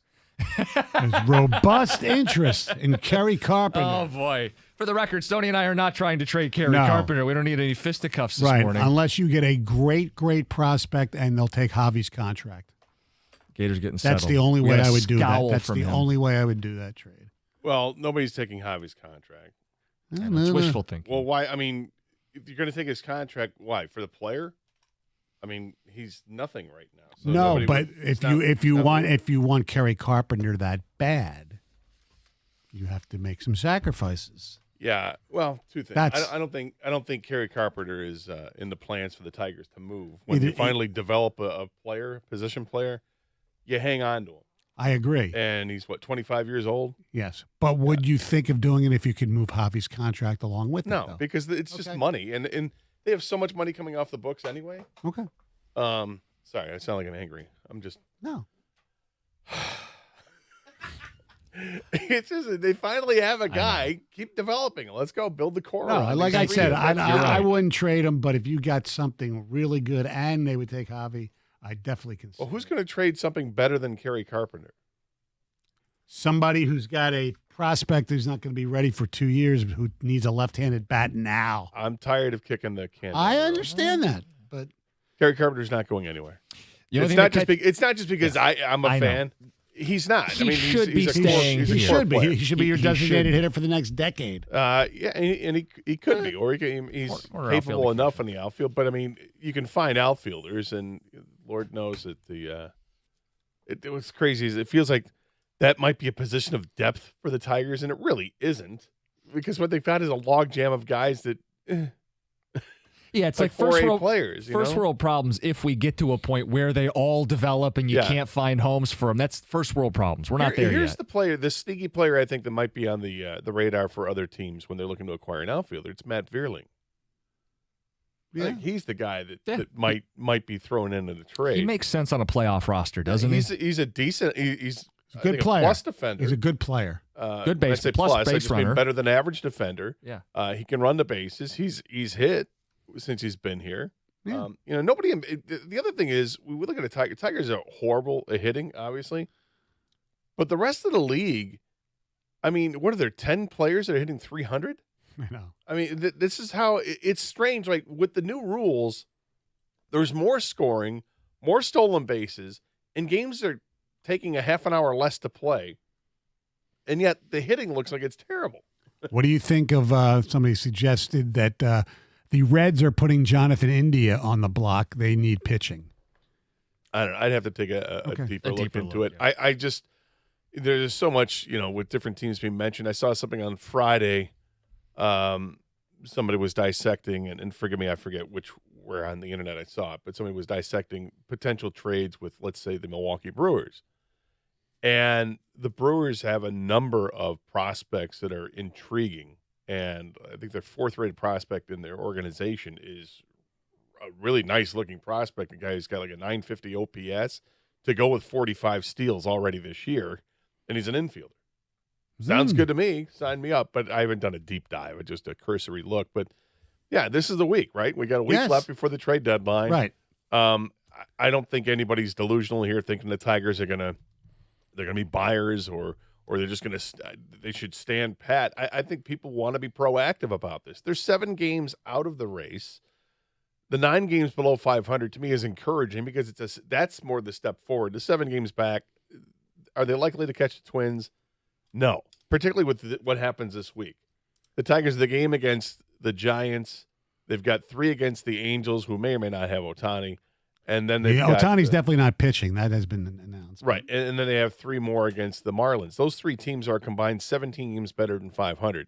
So that's not a good road. Then you look what Minnesota's got. They've got 3 against Seattle and 3 against Kansas City. So you get on that. I'm guessing that 7 games back might turn into 10 games back before the trade deadline. It could, and that means the Twins hype train will be going. You talking hype trains today? Yeah, in fact, I just put out a Twitter poll about a good one. About which stop are you on the hype train? Did you put it on your Twitter poll or your X poll? Sorry, I don't refer to the X poll. It's a Twitter poll. It's a good poll question. It'll be a good What's conversation. The X poll? Well, Twitter is now going to X. be called X. Oh, I didn't know that. Yeah. Oh, wow. I haven't been on really this week much. Yeah, okay. It's going to be Don't look up the X videos though. That's different. That's a different thing. You'll get in trouble on your work computer. Well, don't tell him. I mean, he'll do it. Don't even look it up. He's shameless. Gators coming up. Hype trains. It's 97.1.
And good morning, everybody. Welcome to the Carson Anderson Show here on 97.1 The Ticket. Gator flying with you solo today. Doug is out for the week. He'll be back next week. Took the family truckster out, went on vacation. So we will be talking with Doug next week. But glad to have you folks along for the ride. 248-539-9797. Same number to text as it is to talk. We make it that easy here on The Ticket. Paul Serra is with us as well behind the glass. No Kang today. I believe Kenny Cott working the phones, and Evan is always lurking. You never know. You just never know. But today's a lot of fun, right? Today is the it's the first day after the weekend of training camp with the Lions, right? Veterans were there yesterday working out, doing all what they do. Today, another practice for the Lions, and it feels like, for me anyway, it always feels like football sneaks up on me. Like I'm excited about football. I love football, and then it shows up and like whoa, that happened kind of quickly. Am I ready for this? And typically, I'm not ready for it because I'm a big baseball fan and I want to enjoy baseball. Football feels like that signifies the end of summer, and I'm not ready to give up on summer. I mean, we're still in July, for crying out loud. In fact, it's July 24th. It's my father's birthday. Happy birthday to my dad and to anybody else out there who's got a birthday today. So it's still plenty of time to enjoy the summer, and yet, yeah, we got to start thinking about football. The guys are in camp, and a couple weeks away from the first preseason game, and it feels like it always sneaks up on me. I don't know how you folks feel out there, but I think I'm ready for it. I'm not sure if I'm ready for football just yet. But the way the Tigers are playing, or how the Twins are playing, maybe it's making me feel like, yeah, okay, I'm kind of ready, because I feel like that white flag is going up real soon. I'm not giving up on them. I'm still loving the Tigers. I'll pay attention to every game the rest of the way, no matter what. But the way the schedule sets up, it's not going to be easy as the Tigers play the Giants today. It's that makeup game that they'll play at Comerica Park. And that's a 1:10 first pitch. Then they've got the pleasure of hosting the Angels, which means Shohei Ohtani. For now, it means Shohei Ohtani. I don't know if the Angels are going to trade him by the end of the week, or if they're going to hang on to him moving forward. That's the $600 million question, I guess, is what are the Angels going to do with Shohei Ohtani? I know I have my own thoughts on what I would do if I were the Angels, and then I have my own thoughts on what I would do with the Tigers with the Shohei Ohtani situation, if it's even thought of as a situation. But then they've got a road trip to finish up before the trade deadline. They're at the Marlins for 3 more games. So these 3 opponents they have in front of them, these 7 games leading up to the trade deadline, are a combined 17 games above 500. The Tigers at 9 games below 500. You can do some math and understand that the Tigers not like to be favored here. And when you look at the Twins' schedule, and they have 6 games left before the trade deadline, and their games are against Kansas City and Seattle. Seattle is first, and then Kansas City. You think you probably like their chances. And with that disparity in the schedule, it's not going to surprise me in the least if the Tigers end up being 10 games behind the Twins prior to the trade deadline, and it's all academic at that point. You know, there's not even a threat of this team, going out and selling parts of their future to try to win now and win the division in a bad division. And I also think it maybe silences those people who say they should just stand pat and let's wait things out. No, you don't do that. I think you've got some bargaining chips to work with. And it comes in the form of a couple of pitchers. They got some other players too we can talk about a little bit later on. But that's the Tigers. We'll get into some Tiger talk coming up closer to the 11 o'clock hour. But I want to start with what Dan Campbell had talked about yesterday. And, Stoney had talked to him and asked the question about, what do you like and dislike about this time of the year? And, Dan Campbell was was quick to point out, and I think it's something else that a lot of people have kind of looked at, and maybe they've said, are we okay with this? But, you start talking about a locomotive.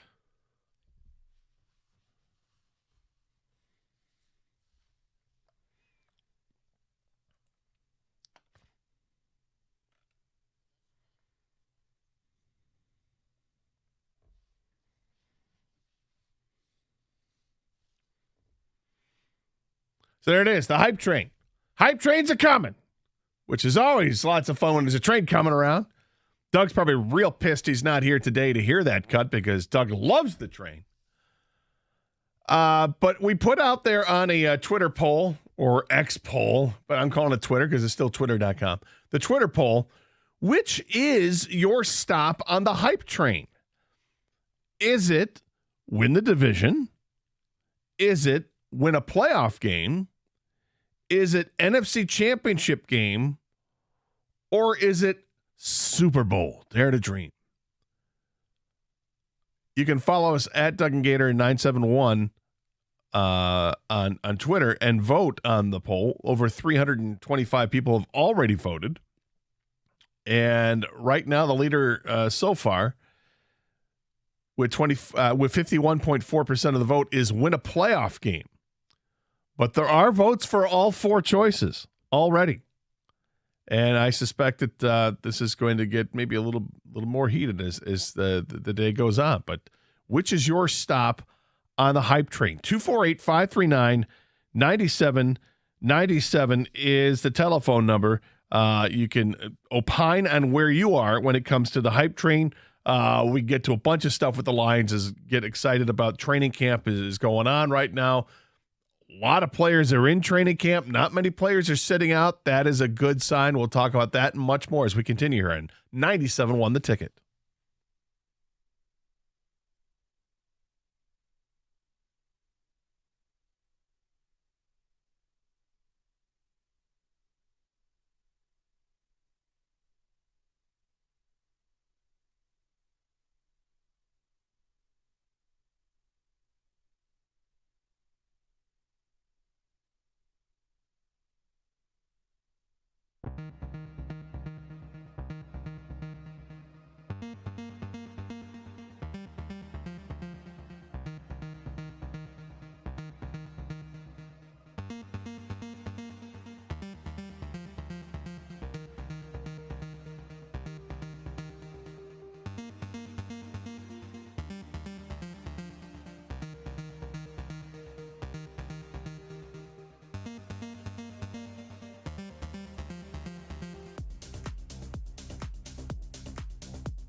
I know people have kind of having some fun over the last, I guess it's been not quite 24 hours, but last day anyway, with the quote from Dan Campbell talking about the hype train.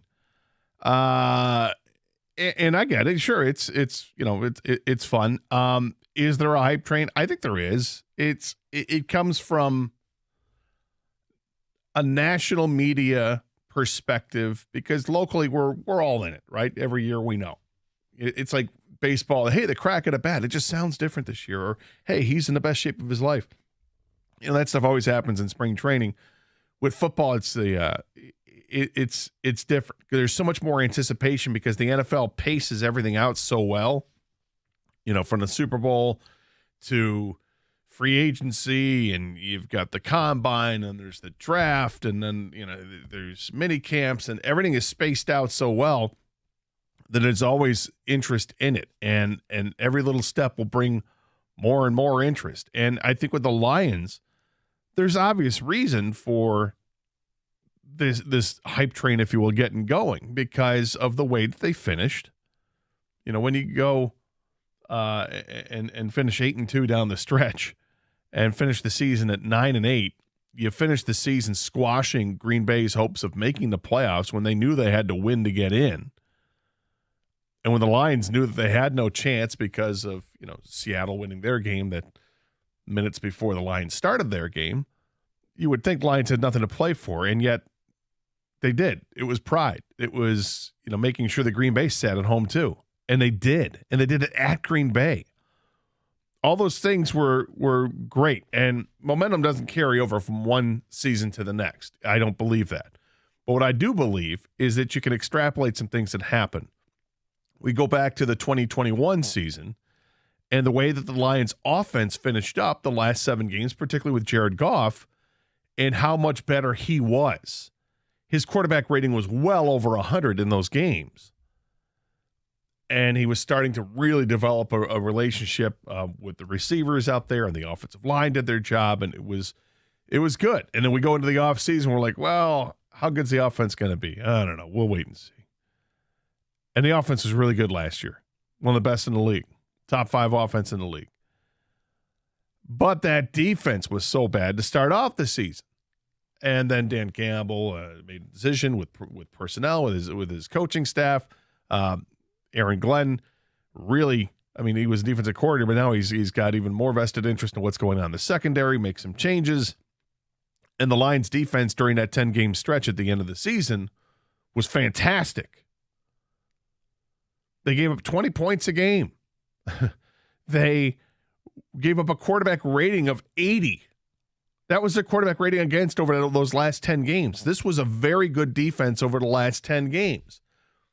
Now, they didn't take on Super Bowl champion after Super Bowl champion during that 10-game stretch, but I don't care. It's a 10-game stretch. It's not a small sample size. It's 10. And they took on teams during that stretch that needed to win games to stay in playoff hunts, and they ended those teams' playoff hopes. So that was great. Gator, bit of breaking news here. Sorry to interrupt.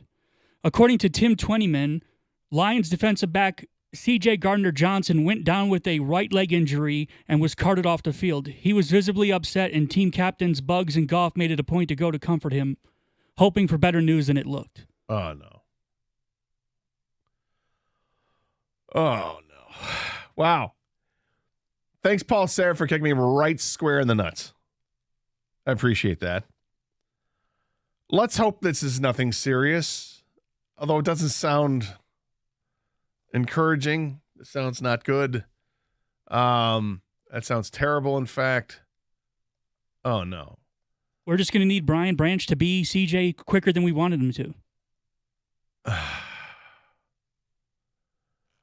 Yeah. Well, yeah. This is terrible.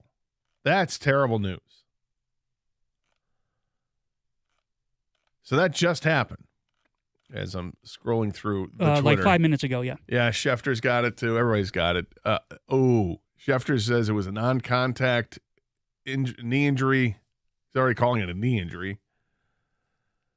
So it's not like your old ankle has a high ankle sprain. It's going to nag him for this. That's if it's a non-contact knee injury, that's not good. Let's hope it's not ACL tear although it doesn't sound good. I don't want to speculate other than giving that news, and that's already a major kick below the belt. The Lions safety C.J. Gardner Johnson has suffered a non-contact knee injury during Monday's practice before being carted off. That was from Adam Schefter. Paul, you had the Tim Twentyman news. It said that Jared Goff and others were around to try to comfort. Isaiah Buggs were there to try to comfort him as he was being carted off the field. That's awful. That's awful news. I was watching Sportsworks last night. They were doing their Lions training camp preview, and Dan Campbell and the Birchie kid and Wojo were there with C.J. Gardner Johnson, actually, and talking with him about what it's going to be like with this team, and why he doesn't feel pressure, and he's ready to go and wanted to be a leader. Doesn't have to be necessarily a vocal leader. You can lead by example and just be quiet, and just go about doing your business and stuff. And oh man, that's awful news to start off the show. 248-539-9797 is the telephone number. But as Paul Sarah brought up, this means next man up, and I don't know if next man up is necessarily Brian Branch, but they do have options for guys who will be competing for that spot. Tracy Walker, Kirby Joseph, Melon Fonwu, Brian Branch, these are the ones that will be competing for those two safety spots. And, Joseph has one of them, but what about now? It looks like this is trouble. Gardner Johnson has the versatility to play at the corner position as well. It'll be interesting to hear what the Lions have to say at the conclusion of today's practice about that injury. But that is not good news to start off the training camp. When that's the prize signing, right? When you think of the free agents that they brought in the offseason, the one I think that made fans go, oh, well, look at that move. I think it was signing C.J. Gardner Johnson.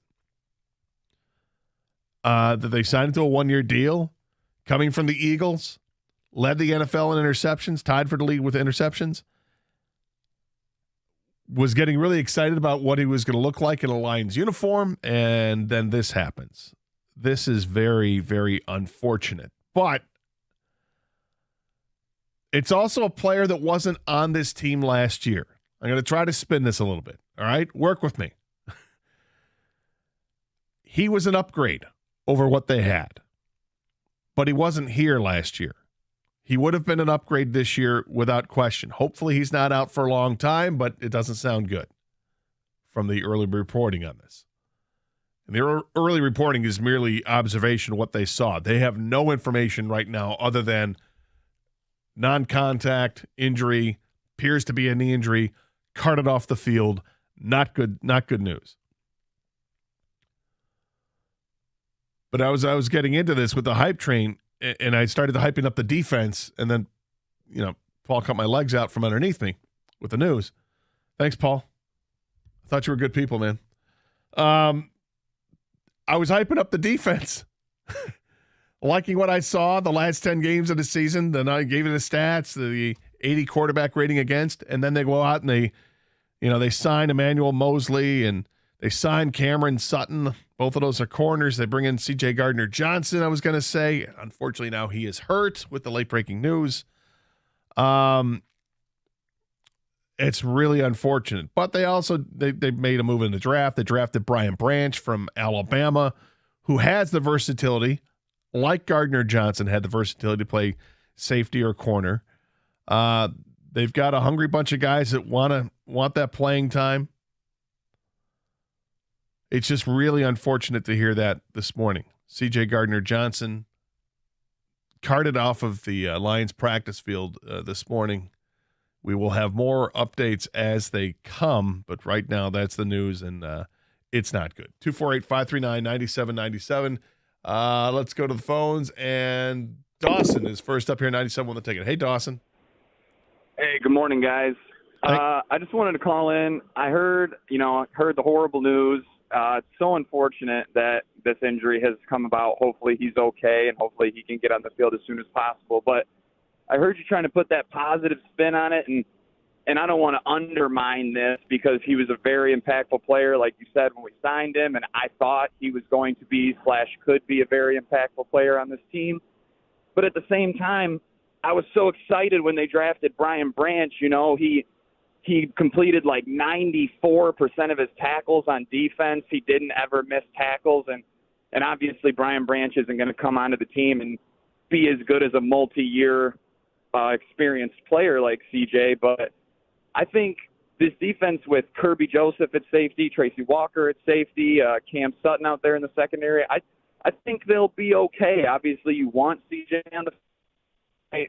Be an opportunity for Brian Branch to get some good experience in his freshman year, and maybe he'll get picked on a little bit or whatever. But obviously, this injury is horrible. But I think it'll still be okay. They may not be the defense that we wanted them to be, but I still think they won't be that 30th ranked defense. I think as long as they can be 20th or so, I think they'll be all right. All right, thanks for the call, Dawson. I appreciate it. And yeah, I mean, what I was saying before we got the news that Gardner Johnson was carted off the field today with an apparent knee injury, it was just that. I mean, you look at what they did last season, not good when you look at it, the totality of the season and where they rated and points allowed and yards allowed and all that. But if you look at it closer and see how they played the last 10 games, what it really does is show you how awful they were in the first 7. Because the last 10 games, they were much better. You had the one game that was you just throw it in the garbage against Carolina. But outside of that, they were very good. And even when you include that game, they still only gave up 20 points a game and a 80 quarterback rating against. But this is a big blow, without a doubt. This was the big signing in the offseason. This was the one that made all the fans go, whoa. Like we joked last week when Doug was going through Twitter, going into a commercial break, and he goes, whoa. And I'm like, whoa, what's the big news? What's the big news? Well, we'll tell you coming up. Wow. All right. And then it was like a whole nothing burger that he had. The big whoa from Doug was, oh, yeah, the Lions had waived kicker Michael Badgley. That was the whoa. This is a legitimate whoa. This is not good. This is not good. But it's not the end of the world either. Trying to keep it calm, but a player that was counted on got hurt. But he was also a player that wasn't part of the team last year. Can they play next man up? We're going to find out real soon. This is 97.1, The Ticket.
I really wasn't expecting this. The first show we're doing after Veterans Report to training camp, and it wasn't even. It wasn't even 10:20, Paul. I mean, not even 10:20. Sarah busts in and says, "We got some breaking news," and I'm like, "Oh, what do we got? There must be a trade. It's got to be a trade." And then right before you started talking, I realized, no, it wouldn't have been a trade because you would have told me in my ear, hey, a tease or something like that. And instead it was, no, this is breaking news. We need to let everybody know right now.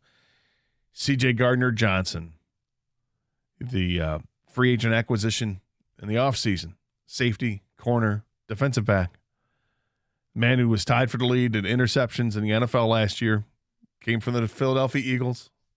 Really, really good player. That was the free agent signing that when it happened, I think we're all excited about more than most. He and Cam Sutton. And then you get that news that he was carted off the field with an apparent no-contact knee injury.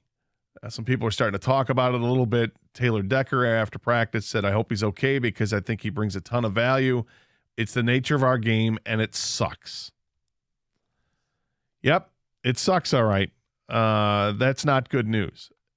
Now, as we're talking our way through this, I'm sure some people will think this just torpedoed the season, or this is now going to change expectations.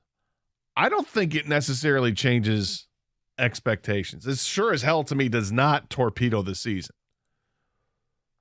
One of the other things I think the Lions have done a really nice job of over the course of the 3 years, 2.5 years, I guess, that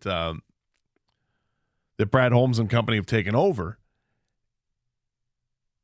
And you can debate with me if you want, but I think one of the nice things they've done is that they've added depth to this team. And I think they've really done it on the defensive side. I think they've got a ton of depth on the defensive line with pass rushers coming in. They're starting to bring in more on the defensive tackle position. They could have done more, but that's what they've done is added to it. I think the linebacking core, drafting Jack Campbell, has added to the depth there. We'll see who wins that job, if it's going to be him or Derek Barnes. Right now in training camp, they've got Derek Barnes and Alex Anzalone are the off-ball linebackers. Malcolm Rodriguez, we know they drafted last year, stepped into a real nice job. So I like what they've done with linebacker and adding some more depth. And I think eventually Jack Campbell's the guy. But the secondary was where I really liked what they did. Because they went out there and they signed 3 free agents to the secondary. But Gardner Johnson, CJ Gardner Johnson, he's out indefinitely until they tell us otherwise, but it seems like it's not a good injury at all.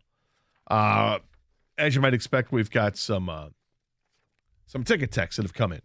248-539-9797 is the telephone number. Same number to text as well if you want to contribute to the show in either capacity. First one, hype train derailed, apparently. More on the hype train in a minute. The Lions are cursed. Damn it. Why? All caps. I'm just saying what the people are saying here. CJ was a 1-year deal, so that could be in a Lions uniform. Huh? Yeah, well, at least it's, I guess, at least it's just a 1-year deal. I don't know. I would have liked to see him play. We might not ever get to see CJ in a game wearing the Lions uniform now. I think that goes along the lines of, hey, he just signed a 1-year deal. We're going to rally around Brian Branch, and we will play good football. Well, I do like Brian Branch a lot. When we got into the draft and we started talking about the 2 first-round picks that the Lions had, and we had the Carson Anderson mock draft 1.0, 2.0, 3.0, 4.0, whatever it was, all the way up to draft night, a popular response with the second first-round pick was Brian Branch. Very popular pick. And then it maybe became more apparent as we got closer and closer to the draft with all the mock drafts that were out there that Branch may slip to the second round. And he did. And then we did the show on that Friday after the first round of the draft, and we were talking about who do you want in the second round, and we were all like, we want Brian Branch. And they got Brian Branch.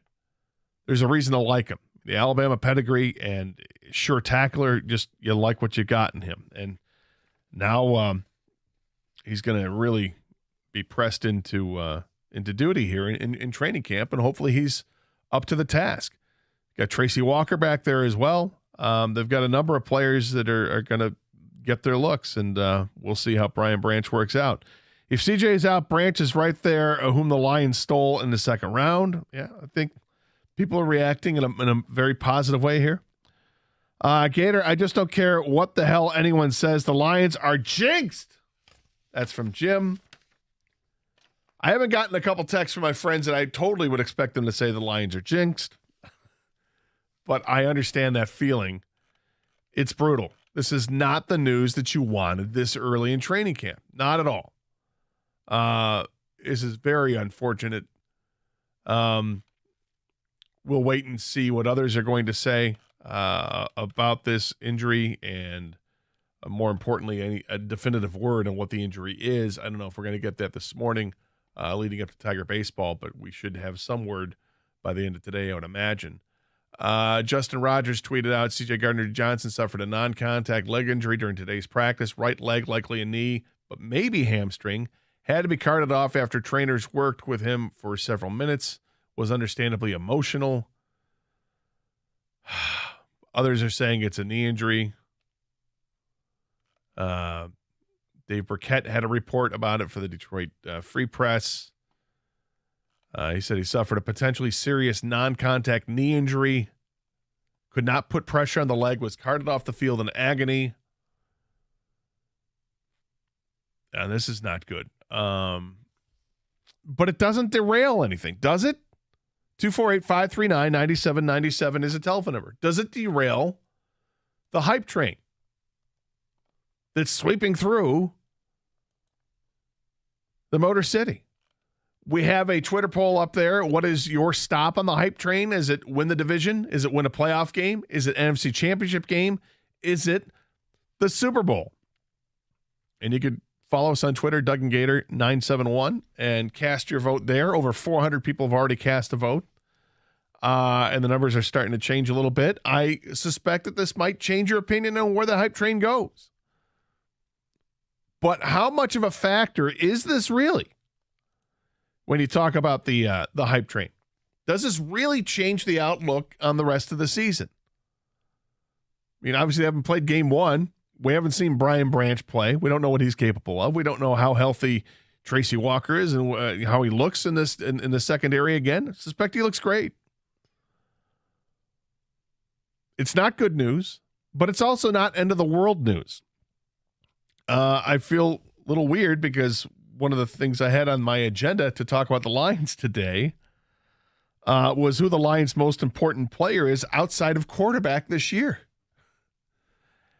And I don't know if people would have said CJ Gardner-Johnson, but we can bring this up.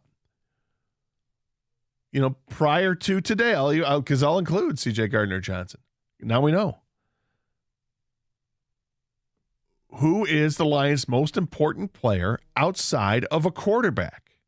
Outside of Jared Goff, who's the Lions' most important player this year for success? 248-539-9797 is the telephone number. Same number to text us if you like. Hey, you can follow us on twitch.tv. Search for 971 The Ticket. You can stream the show live with video. We're also streaming live on YouTube. That's pretty cool. You want to use the Odyssey app, AUDACY, the Odyssey app. Download it today. Lots of great stuff with the Odyssey app. And if I can go back 24 hours and hear anything said on this station over the last 24 hours. But yeah, news broke, big time news broke today with the Lions about a little over 20 minutes ago. CJ Gardner-Johnson carted off the field with an apparent knee injury. It's not good. We're going to continue to talk about it, gauge where the Lions fans are right now. This is a big hype train. That was all the talk this morning was about hype train. And now, has that train been derailed a little bit with the news of the injury to CJ Gardner-Johnson? 248-539-9797 9797. Same number to text us if you want to contribute here on 97.1 The Ticket. Hey, are you tired of being tracked online? Well, of course you are. So do something about it and download the DuckDuckGo app and help block those trackers when you're browsing and you're searching. And if you use DuckDuckGo as your browser, you're going to be able to conduct private searches with the help of tracker blockers that help to prevent the spies on your searches. It's really annoying, right? You start looking up like electric vehicles, for instance. The next thing you know, you are just inundated with ads all over your phone about electric vehicles. It's not what you're looking for. Keep those searches and your browsing activity more private. Don't delay. Download it for free today or visit DuckDuckGo.com.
All right, let's get to Champ and Chump. Normally we would have done that 10 minutes ago, but with the news, we kind of blew right past it. Start with the champ, my champ, Brian Harman, for winning the British Open easily. The American won by 6 strokes over his nearest competition.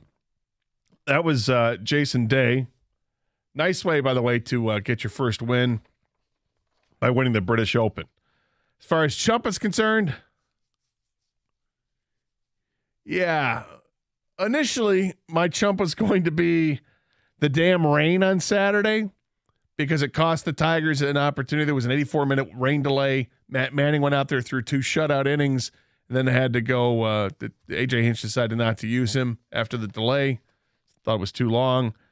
And then Mason Englert came in and was on the hook for 9 runs on 10 hits in less than 3 innings of work. That's not good. But in lieu of what we found out this morning, I will change the Chump. No, not to Paul Serra. But I will change the news to change my Chump vote to C.J. Gardner Johnson's knee. Apparently, it was a knee injury out there on the field today. Carted off the field. Lions training camp. Second day of practice for C.J. Gardner Johnson. And if it is a knee and it was a non-contact injury, non-contact drill, those never look good. And I'm not going to speculate. We'll wait and get the official word on it, but it doesn't look good. But that's my Chump of the week is that knee injury. It feels like, once again, Lions fans can't have nice things. And yet I do feel I have mixed emotions on this. You know, you feel like that initially, but then you say, wait a minute. What did they do? They went out this offseason and added to the team by bringing in C.J. Gardner Johnson. They also added to the team by drafting Brian Branch. Tracy Walker's coming back from an Achilles injury he suffered last September. So hopefully he'll be up to speed and ready to go. But as I started talking earlier in the show, I do think the Lions have added depth on the defensive side of the ball, and I think they've added depth in the secondary. Now the depth is tested, and now it becomes thinner, but I still think they have some depth there. 248-539-9797 is a telephone number. How has this injury, affected your thoughts on what the season is? We were talking about the hype train. Dan Campbell joked about the hype train yesterday, and it's out of control. I don't think it's out of control, but there is definitely some hype about this team. We've got a Twitter poll out there if you want to follow us on Duncan Gator at 971 on Twitter and vote in the Twitter poll regarding the hype train and which stop is yours. Feel free. And let's get back to the phones and text 248-539-9797. And Mike is next up here, 97 on the ticket. Hey, Mike. Hey, how you doing? I'm all right, Mike. Okay, I got the news like you did. I got out of the dentist, so that makes it even worse. Yeah. So I walked out, I got in my car, and then I hear this news. But you know what? If you look at the highlights on Branch, that kid is a real deal. And playing in Alabama, he's used to the big games. He's used to the hype. I think he's going to fit very well. And there's a reason why Gardner only had a one-year deal. I just feel that, he's not going to be a Gardner, but definitely he's going to hold his own, and we have better in the safety, department than we did last year with Branch on the team. So you got to, I know nobody wanted this to happen, but we got to take a positive attitude, and we got to move forward because it's the life of football. It's the way football is. People get hurt, and it's got to be the next person up. So yeah, that's my belief. All right, thanks for calling, Mike. I appreciate it. It's definitely the mentality that you have to have. And there is some conflicting reporting going on about what happened. And Justin Rogers has tweeted out, clarifying some information here. A team source who saw the video said there was some contact between Gardner Johnson and a blocker. Now, does that make it better? I don't know. I think it does. I'm not Dr. David Chow. But I think it sounds like it's better if you knew that the injury was caused because of some contact and he went down. I'd feel much better about that than if it was just a non-contact and next thing you know he's on the ground howling in pain. I don't know. We'll wait and let this thing play out, but it's not good news that the Lions have lost C.J. Gardner-Johnson. We don't know for how long. He was carted off the field today, apparent knee injury, and we'll hear more coming up later on for sure. Let's go back to the phones, and Dan is next up here, 97.1 The Ticket. Hey, Dan. Hey, so my champ and Chump. Champ is Brian Harmon. Chump is the fool in the gallery on Saturday who screamed out after he got his second bogey on the fourth hole, "You don't have the stones for it." To Brian Harmon, yep. And what did Brian Harmon do? He used that as motivation. And he went out and won, and it wasn't even close. And also, I think he had only 104 putts, which I never heard of that. That's not many. No, that's not many. Not many that, at all. I get that in a couple rounds. Right, exactly. And he did it in 4, and then 72 holes, 104 putts. That's unbelievable when you think about that. Yeah, 26 a round. Man. Well, that's why he finished 13 under, and that's why he's the British Open champion.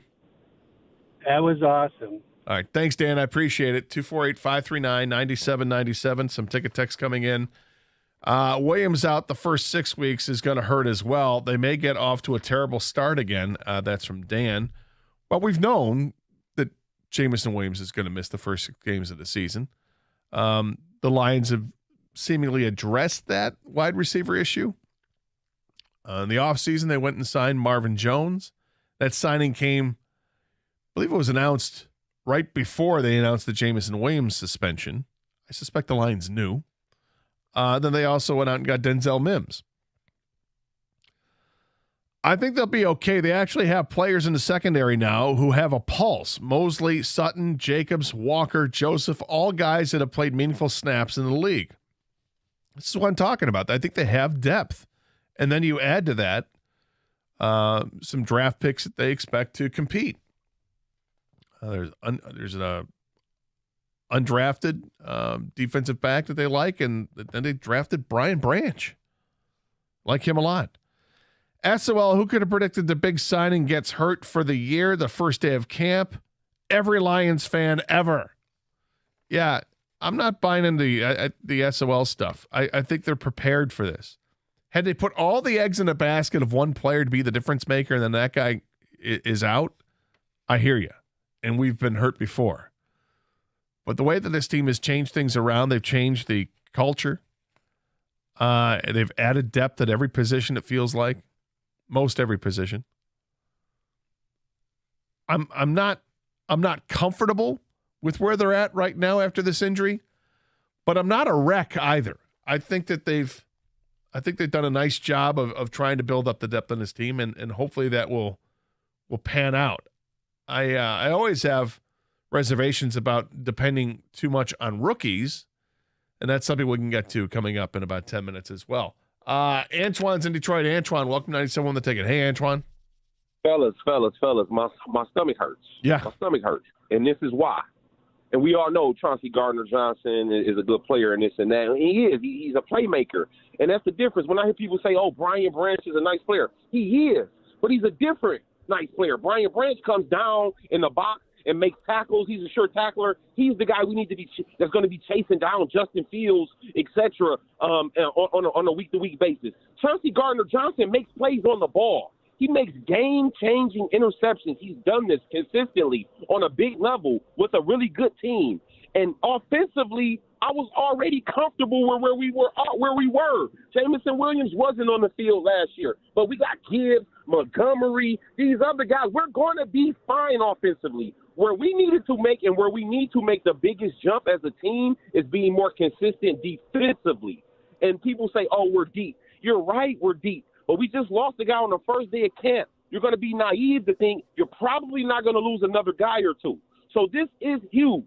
Like, at the end of the day, my stomach hurts. Chauncey Gardner-Johnson is a playmaker. And if we make the huge jump on defense, we're probably the true contender that we really believe we are. We're going to be fine, and we might be able to outscore teams. I don't want to be drinking the Kool-Aid too hard, but I'm sitting here thinking Ben Johnson, David Montgomery, Gibbs, all of the playmakers, Jared Goff feeling comfortable. I'm like, you know what? We might be able to just flat out outscore teams. But we know that's not how we really want to play. We got to get some stops. Last year, we were scoring points like crazy, but we were giving up points at times like but crazy. You know what, Antoine? But in those last 10 games, they didn't. They only gave up 20 points a game in the last 10 games. They gave up a quarterback rating against of 80 the last 10 games. And all that was done without C.J. Gardner-Johnson.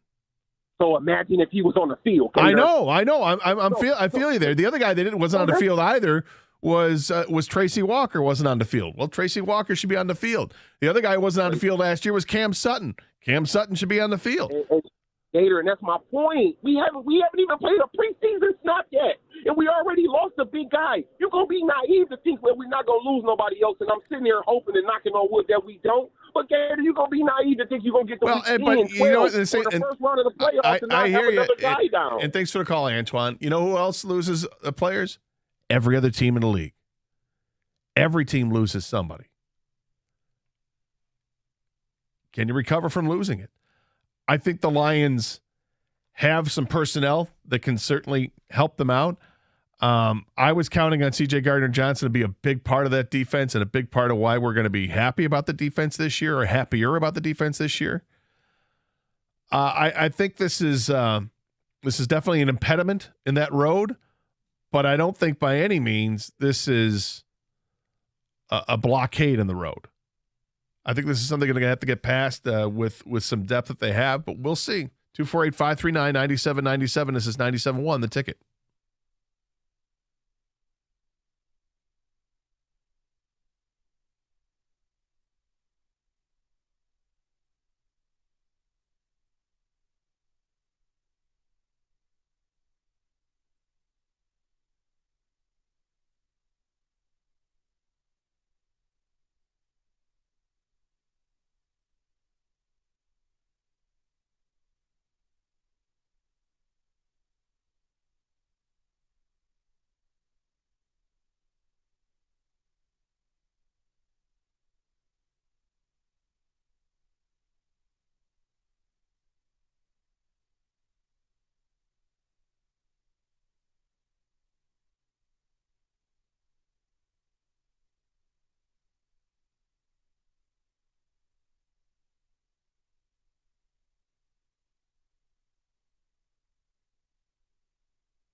Brought to you by Northville Lumber. Bad news on a Monday. Tough to see injury at training camp for the Lions today. Newly signed veteran C.J. Gardner Johnson went down with what was thought to be a non-contact injury. There's now some talk that maybe there was contact between him and a blocker during the session, but he was holding his knee. He needed to be carted off and comforted by his teammates. He was brought in to help glue together that revamped Detroit secondary.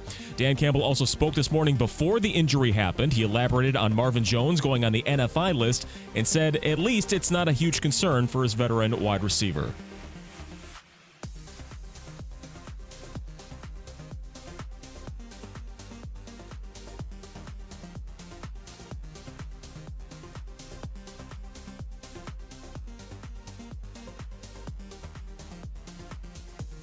Yeah, he's also hoping that Emmanuel Mosley gets on the practice field at the end of the week and is confident that new wide receiver Denzel Mims will have a fast assimilation into the offense based on his experience.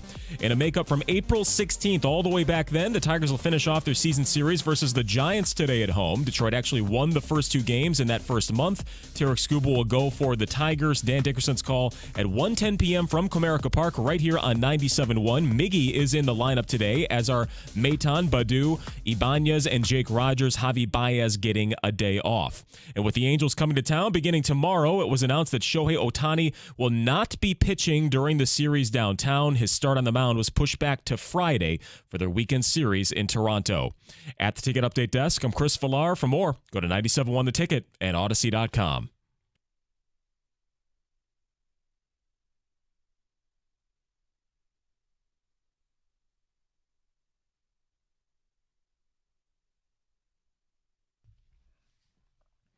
Well, not a good start to the week. Still waiting definitive word. I don't know if there'll be definitive word or not, but we should expect some kind of word from Lions regarding C.J. Gardner Johnson's injury. Looked like it was a knee injury. Don't know if he was if somebody knocked into him or if it was a non-contact injury. Some conflicting reports there, but nonetheless, it sucks because he's out. And we don't know for how long. Doesn't sound good. Signed a 1-year contract with the Lions. Came from the Eagles. Played in the Super Bowl. Tied for the lead in interceptions in the NFL last season. Played with the Saints. Was drafted by the Saints. Knows what it's like to be with Aaron Glenn. He said last night on Sportsworks, Aaron Glenn's like a father to him. It's not good, but it's not the worst news out there, right? Let's put it in perspective of where it is. It sucks for sure. But is it a move that changes your expectation? And if your expectation was, I expect the Lions to win the division, host a playoff game, win a playoff game, and move forward. If that was your expectation, does this change that? For me, it does not. I still expect them to be a division winner. And, my expectation is if you're going to host a playoff game, you'll win that playoff game. But we'll cross that road when they get to it, depending on how the season plays out. You can still win the division, but maybe there's another division in the NFC that just appears to be awesome, and that the wild card team that you're going to have to face may be better than you are. But we'll wait for that later on down the road. But right now, this is not changing my expectation at all. My expectation is win the division. Has it changed yours? 248-539-9797 is the telephone number. Same number to text as well. Kenny from Flint says, with this new injury, we need to go get another defensive lineman. I think it's best way to improve the secondary. Let's call Kansas City and let's call Washington and see what we can work out. Well, you say defensive lineman. Do you want tackle? Do you want end? I don't think they need pass rushers. I think they have plenty of them. And yet there are some pass rushers that are out there in the free agent market. I believe Ngakoue is still out there. If you're talking about a defensive tackle, I can understand that. I'm always looking for an upgrade there. I'm not going to rely or expect that Levi Onwuzurike is going to step in this year and be the guy they hoped he was when they drafted him. Although it was encouraging that he was at practice yesterday. Don't know if people really expected that. I'm not sure if the Lions expected that, but there he is. He's at practice. I'm curious what Broderick Martin's going to be. I like Lee McNeil. I like Isaiah Buggs. But could they upgrade? Absolutely. I always say, if you can upgrade, upgrade. Don't be afraid to give up the good for the great. Sick to my stomach over the news already. Hopefully Tracy's 100% and Kirby takes a year 2 step. Kirby Joseph was fantastic last year. Just fantastic. He was a playmaker. He intercepted Aaron Rodgers 3 times in the 2 games. Tracy Walker, that's one you want to know about, right? Recovering from the Achilles injury. How effective is he? Brian Branch, the rookie from Alabama, they drafted him. Presumably to learn alongside C.J. Gardner-Johnson through practice and training camp and all that. The injury today is why I never feel good about the Lions. It's sad that I always expect the worst with this team. Even now, I expect another injury, but I hope I'm wrong. I hope you're wrong too. That would nobody's looking for another injury. Injuries are going to happen in training camp. You always hear about them. Sometimes you get season-ending injuries that happen in training camp, and it sucks. It really does. This is day 2 of practices, and C.J. Gardner-Johnson is out. We'll see for how long. 248-539-9797. Rashad is next up. 97 on the ticket. Hey, Rashad. What's going on, Gator? Well, just trying to cope, man. Just trying to figure it all out. Yeah, man, me too. I was kind of agreeing with the last caller saying sick to his stomach. I was when I first heard you say the news, but I'm more optimistic about what happened. I think he could pull it through, and I think Mosley is a ball hawk too. He got some nice plays a couple seasons ago and went to the end zone. I only think Gardner-Johnson gonna be out maybe 4 weeks. If that, I think he could bounce back, man. I agree with that defensive tackle too.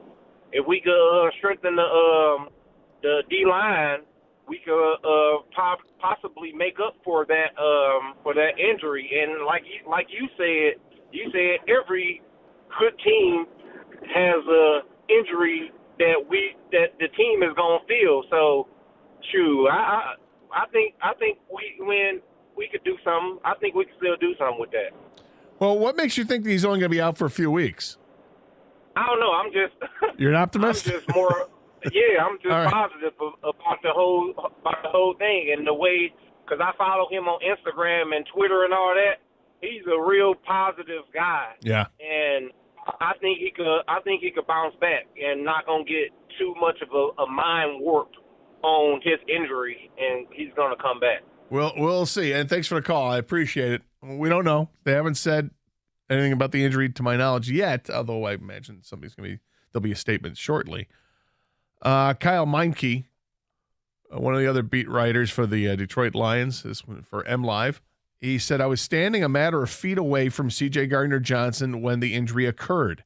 It looked bad, but just how bad it actually is remains unknown. I wouldn't rule him out for the year just yet. So we'll see. Again, I tend to think that if there was contact on the play, which there's conflicting reports that there was contact or not, but if there was contact on that play that put him down to the ground, I think that's better than if there wasn't. Because if there wasn't contact, you feel like that's something structural, maybe an ACL, something like that. If there was contact, maybe it's just a sprain. Maybe it's a contusion or I don't know. I don't want to speculate too much. We'll hear from the Lions at some point about the injury, but it's unfortunate for sure. I mean, Lions fans, I think we're all very excited about this season. And there was the hype train. That's what we started the show talking about, the hype train, because Dan Campbell called it that yesterday. And the reality is, when you use a metaphor like a train, you can't help but think derailed. I don't think it's derailed. I just think that we're having a little. We reached the first stop along the journey, and we're kind of assessing what's going on here. It's not the best location to stop at. Maybe not. Maybe this isn't where you want it to be. Maybe we're staying a little bit longer overnight on our cross-country trek, and I really don't want to be in Peoria right now, but this is where we're at. Stretch your legs, folks. It's going to be a little bit.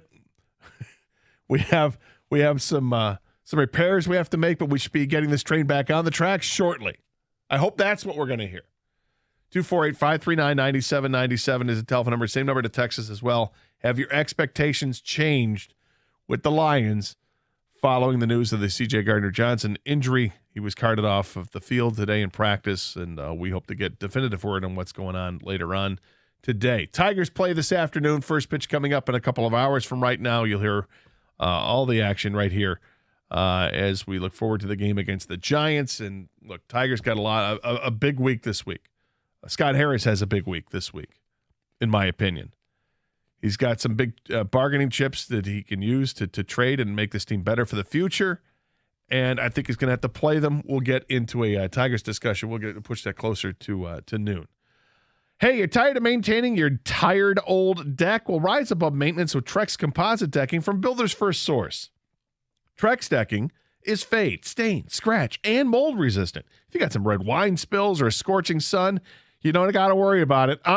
No worries. Trex decking maintains its premium ageless look no matter what you throw at it, with decking to fit any budget.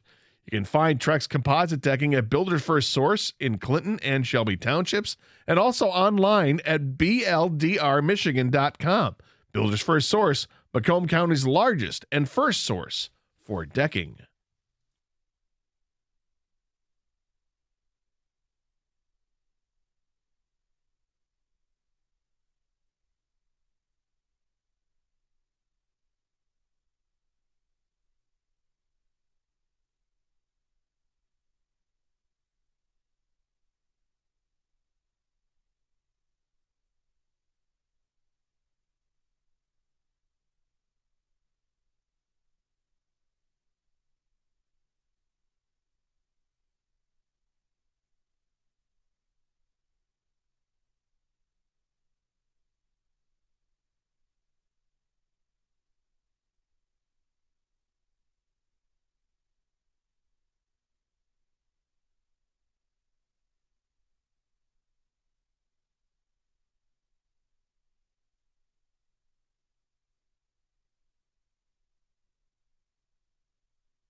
Welcome back to the Carson Anderson Show here on 97.1 The Ticket. Scott the Gator Anderson with you today. Doug is out for the week. So is Kang. Paul Serra's with us today. Kenny's working the phones. Evan's lurking. And this is a hard start to the week with the news of CJ Gardner Johnson's injury. Carted off practice today. We await word on how serious it is. It didn't look good. According to reports of people that were there. We had talked earlier about the hype train is that's the term that Dan Campbell used about the Lions, and that could be one of the downsides going into a season like this is you get all this hype because there's a ton of hype from the national media. There's high expectations from the fans. I think we in the local media, we've been hyping it up quite a bit this season as well. Because our expectations are the Lions are good enough to win the division. Aaron Rodgers is no longer part of the division. So if he's out, look how the Lions finished the year. Look where the other teams are right now. You got Jordan Love leading the Packers. You got Justin Fields get ready to start year 2 with the Bears. And you've got Kirk Cousins and the Vikings. But all teams have changed a lot in some ways since last season ended. I think the Packers have changed an awful lot. Obviously, losing the quarterbacks is the biggest change, but not just there. But they've added a lot of players to that team, and I think that maybe people might be looking past them too quickly because of the quarterback situation. But the reality is, we don't know what they have with Jordan Love. I don't think Jordan Love is going to be that great of a quarterback in the NFL, but I don't know. And they have a great running attack there in Green Bay, and they have some decent receivers there. They're young, for sure. They drafted 2 tight ends this year. But tight ends, as I say, is always a quarterback's best friend, particularly when you're a younger quarterback coming into this league, or at least he's young in terms of starts in the league. So we'll see. Some ticket text coming in. If the hype train relied on all of our starters remaining healthy the whole season, we were doomed to begin with. I would agree with that. I think everybody kind of understands, though, that there will be injuries during the course of this year. You just expect them to happen during the season, not second day of training camp. Training camp is just starting. Gardner Johnson will be one of many. There's no reason to lose hope yet. We've got a ways to go before game 1. That's from Eric. Brian Branch may be able to fill CJ's spot, but CJ was going to be a huge leader. He's a dog. He would have had the defense looking for meat, playing hard and hitting hard, bringing more toughness. Huge blow not having him. I agree. But I think Brian Branch, if he's given the opportunity, I think he's an exciting player. I think it's one that had first-round talent. You go back to our Carson Anderson mock drafts, what the people wanted. A lot of people wanted him with the second first-round pick that they had because you saw him play at Alabama. You saw him be a difference maker at Alabama. He's a sure tackler. But no, he's not C.J. Gardner Johnson. Bummer about C.J. However, the Lions are really an offensive team, and now Gibbs at the 12th pick overall is looking even better. Branch will fill in the gap. I don't know if the injury makes me feel better about Jahmyr Gibbs at 12. I like Jahmyr Gibbs as a player, and I think the Lions upgraded at running back by switching out. Switch out Swift and Williams and bring in Montgomery and Gibbs. I'll take Montgomery and Gibbs. And then you've got Glasgow on the offensive line at right guard. I think that's an upgrade. The fact that he and Vaitai are now competing for the starting job, I think that's good news. Gives you more depth there. Vaitai didn't play last year, but you expected him to be a guy when you signed him a few years ago. The Lions' most important players they cannot afford to lose. On defense, it's Hutch. On offense, it's St. Brown. That's Tom and Rochester. Well, I was only giving you one choice. And that it's interesting. It was a topic I had before this injury happened, and that was the most important player on the Detroit Lions that's not a quarterback. So not Jared Goff, who's the most important Lion. I think prior to today, some people would have said C.J. Gardner Johnson. I don't know how many would have said that, but I think some would have. I've got my thoughts on that. You're free to comment, 248-539-9797, and have your piece as we offer you that opportunity through text or through the phones. Let's go back to the phones. And Quan is next up here, 97 on the ticket. Hey, Quan. How you doing? I just want to say, hey, listen, injuries happen. That's what happened. And we just going to get past this. That's the only thing you can do. You cannot turn around again. It happens in training camp. We have seen everybody go down, literally. But, hey, what we going to do is we going to turn around and we just going to find the next person up, and then we going to stick him on there because we got a guy on the shelf. That's it. Yeah, Keep playing it. You're going to win the North. Be good on that. We're going to win the North, and we good. But we're not going to sit up here and just harp on one player being injured. No, I won't do that either, Quan. I appreciate the call. I go back to thinking about, why I like this team's defense going into the season. It's because of what I saw in the last 10 games, that they were so much better. It's because I do think they have depth at defensive end. I think that the 3 signings they made in the secondary certainly added to not only the depth, but it added to the starting quality of the defense. Now, unfortunately, C.J. Gardner-Johnson was part of that. But these additions, keep in mind, these weren't guys that played last year, and this was a defense in the last 10 games of the season, gave up only 20 points a game. So they were playing much better in that second half of the season. In the last 10 games, it's more than a half a season. But then you add players like they did with Johnson and Mosley and Cam Sutton to the secondary, you feel pretty good about that. You feel good about it with the addition of Brian Branch in the draft. You lose one of those guys, and it hurts, to be sure. But, again, it's a guy, if I'm looking at this as positively as I can, you lost a guy who wasn't part of the team last year, but he was going to be part of the reason why you thought they were going to be even better than they were in the last 10 games. It's not small to lose C.J. Gardner-Johnson. It's big. His versatility, playing corner and safety, being a guy who just goes out there and makes plays. He'd be out there as a starter from day one, move him around, led the NFL in interceptions. It hurts to lose him. But they do have some depth pieces. Of course, it's always the next man up mentality. I'm sure as hell that those words are coming out of Dan Campbell's mouth today. Hey, next man up, man. That's what we got to do.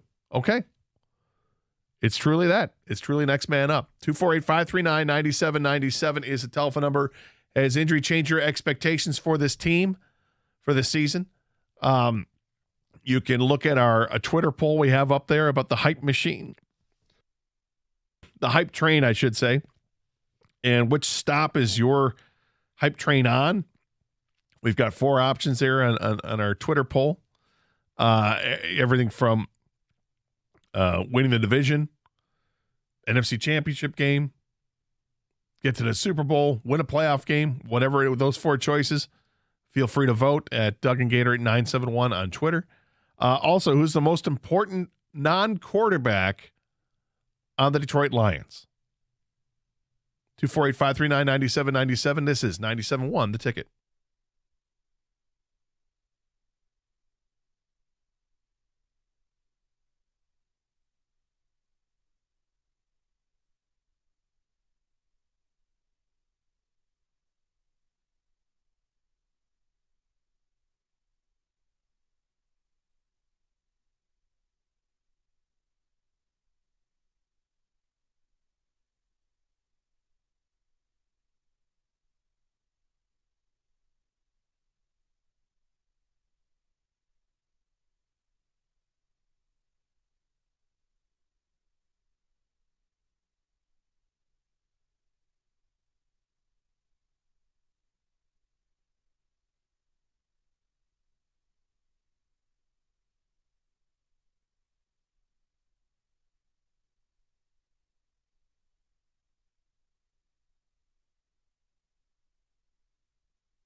Welcome back to Carson Anderson here on 97.1 The Ticket. Scott the Gator Anderson with you today, taking your calls and text 248-539-9797. Some more text coming in. The best way to recover from the C.J. Gardner Johnson injury is go trade for the Chiefs defensive tackle. Pressure equals less coverage time. You're talking about Chris Jones, I would assume. And he's outstanding. Yeah, okay. I don't know what it would take to get him, but I'd be interested. I'm starting to feel a little better just because of the reinforcements Holmes made in that position group in the offseason. We got Mosley, Sutton, Tracy Walker coming back. Brian Branch is a rookie. We should have a stronger group back there with or without C.J. Gardner Johnson. Training camp and preseason football is just the worst, ain't it? Only bad things can happen, never good stuff. Worst month of the entire football season. Almost every team faces this. Yeah, it sucks. It's not good for Lions fans. I mean, this was the one, right? When you think about the free agent signings they made, was this the one that made you go, whoa? Or was it more Cameron Sutton that made you go, whoa? They're both woes. They're both woe-worthy, without a doubt. Just wondering which one was the bigger woe. I guess Sutton's probably the bigger woe because of the longer-term deal that they gave him. But I remember when they signed Gardner Johnson, I was like, whoa. It was like $8 million? Okay. That's definitely woe-worthy. It does, if he does miss the season, my win prediction goes from 10 to 9. He's a key player, but it's not one of the 5 to 6 most important players that we need. It's interesting from an unnamed texter because they won 9 games last year. So you're saying they're the same team last year that they were last year. I would disagree with that. Like I said, for me personally, I still think full steam ahead, this team wins the division.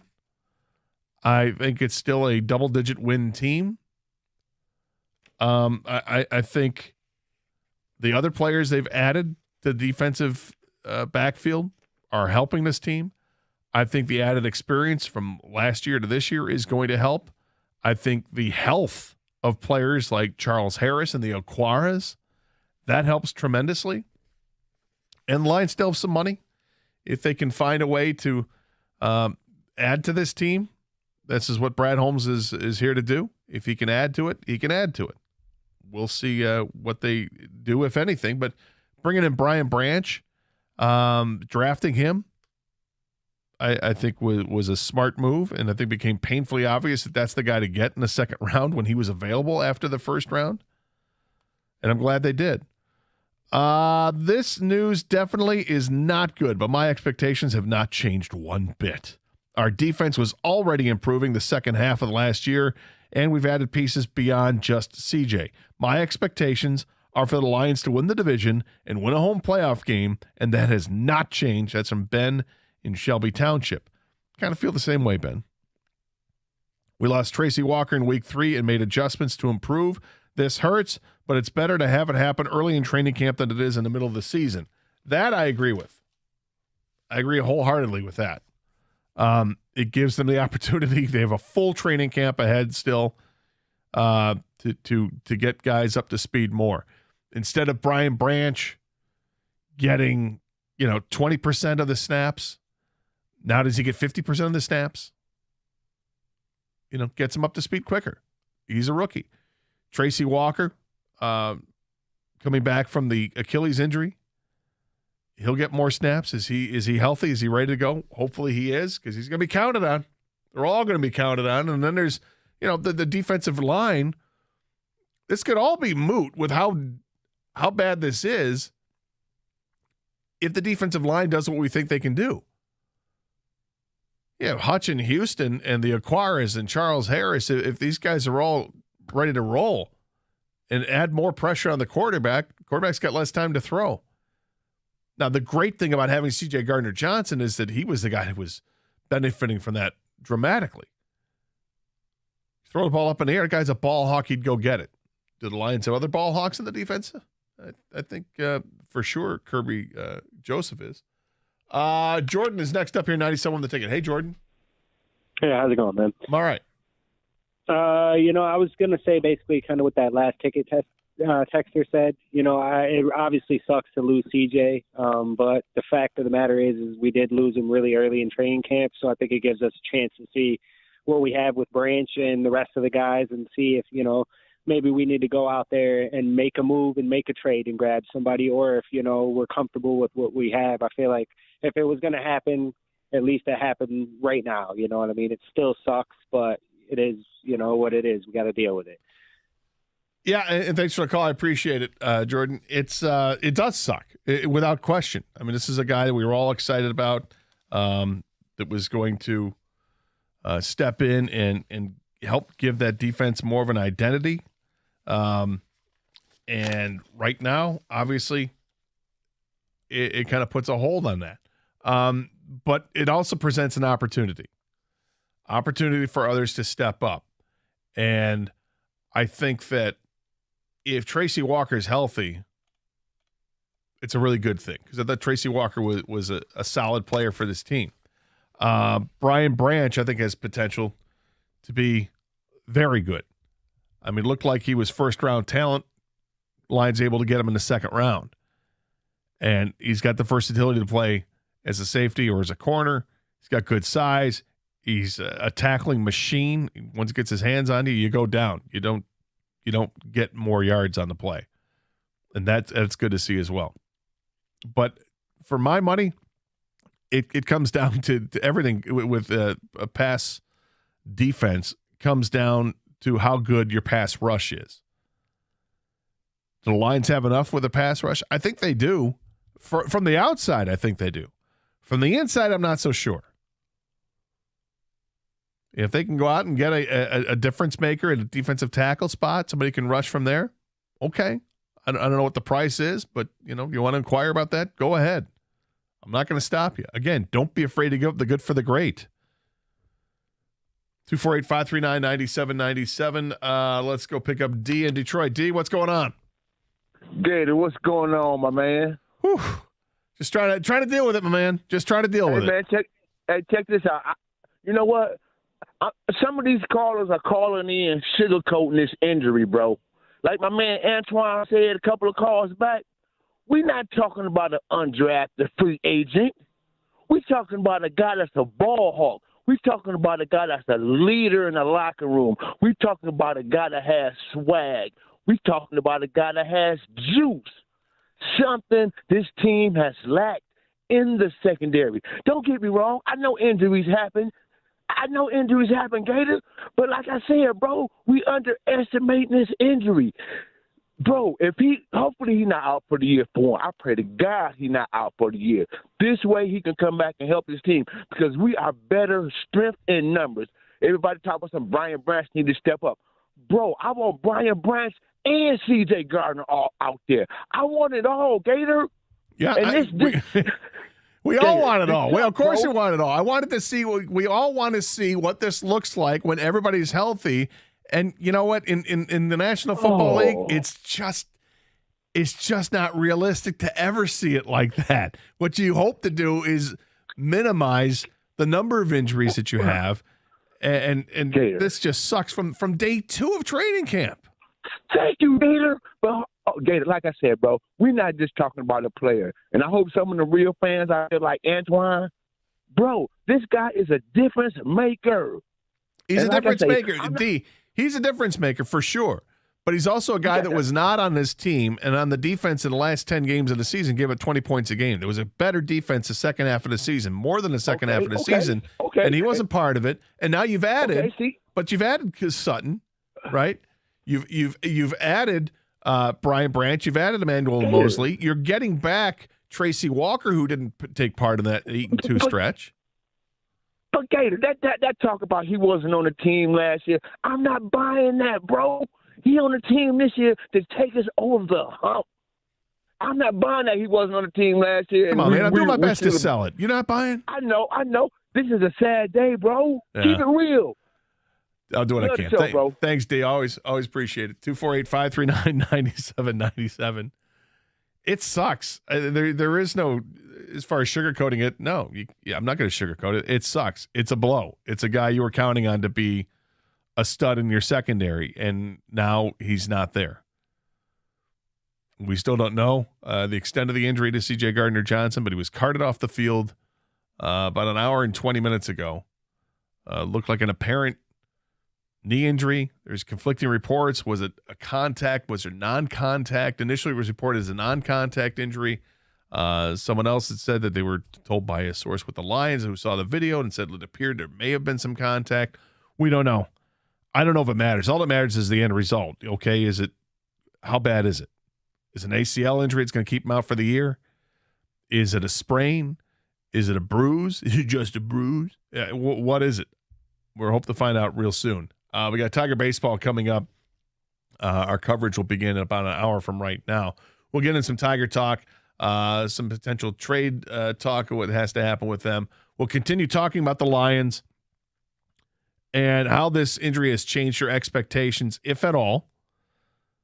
Who's the most important player on this team outside of Jared Goff? We've got a Twitter poll up there as well. You want to follow us on Twitter at DougAndGator971. We'll update the Twitter poll when we come back here on 97.1 The Ticket.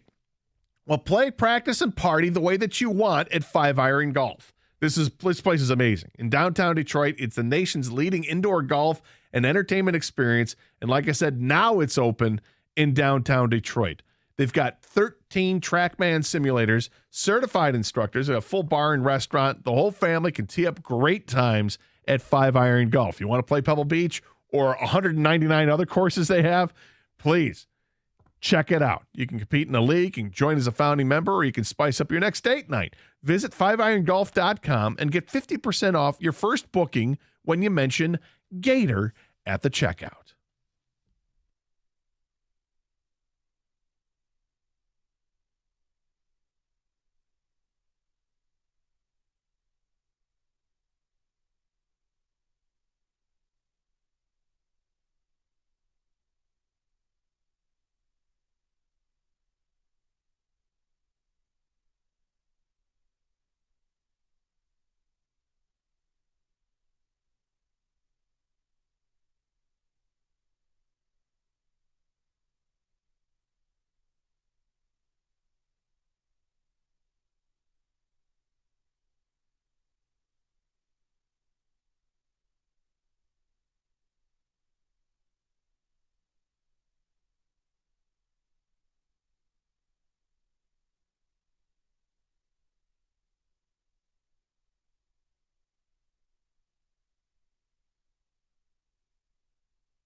I got Tiger baseball coverage getting underway in less than an hour from right now. Tigers at home against the Giants.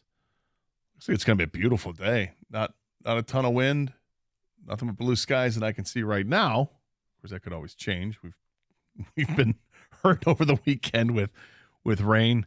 One game delayed. The game yesterday not delayed, but late in that game it was really coming down hard. But they managed to get out of it with a win, fortunately. But the Tigers still find themselves 7 games behind the Twins in the Central Division. They're 9 games below 500. And their next 7 games leading up to the trade deadline are against teams that are combined 17 games above 500. So if you're looking at making that chase, not likely to happen because the Twins have 6 games prior to the trade deadline, 3 against Seattle and 3 against Kansas City, certainly in their favor. I'm not going to be surprised if it comes to next Monday, the deadline, and the Tigers are 10 games back. It wouldn't surprise me. I'm not hoping for that. I'm just saying it's not going to surprise me if that's the case. And look, let's be honest. Scott Harris is he's got some moves he can make.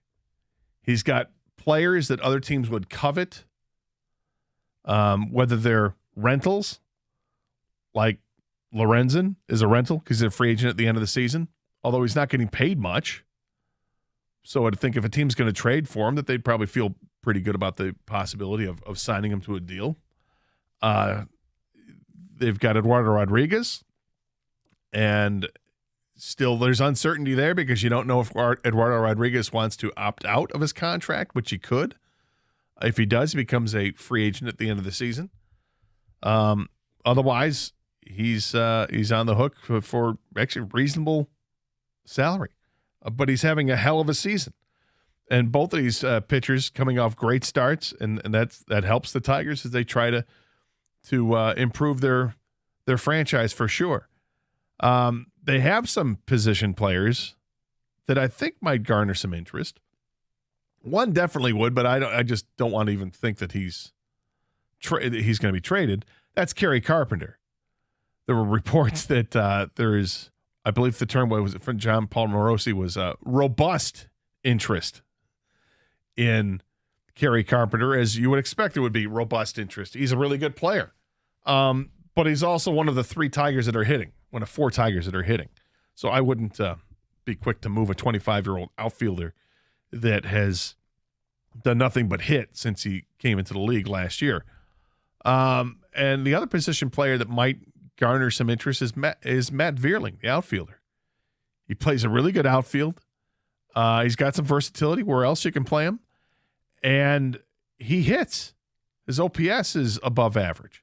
So is it possible that he goes? I mean, when you start thinking about the Tigers and the future and what does this future outfield look like with the Tigers, I don't know if I've ever really envisioned it with Matt Vierling being part of it, even though he's played well. It was an acquisition in the offseason, and he's played well, like I said. But is he part of the future? I don't know. But I'm not just giving him away. I'm not giving anybody away. But I think the Tigers have some hand in this situation. There are definitely teams out there to be looking to improve their lot, and we'll see if the Tigers can do that with some well-placed trades leading up to the deadline. 248-539-9797 is the telephone number. Same number to text if you'd like to contribute that way as well. I mentioned that we would update the Twitter poll, so let's do that. And the Twitter poll question is, which is your stop on the hype train for the Detroit Lions?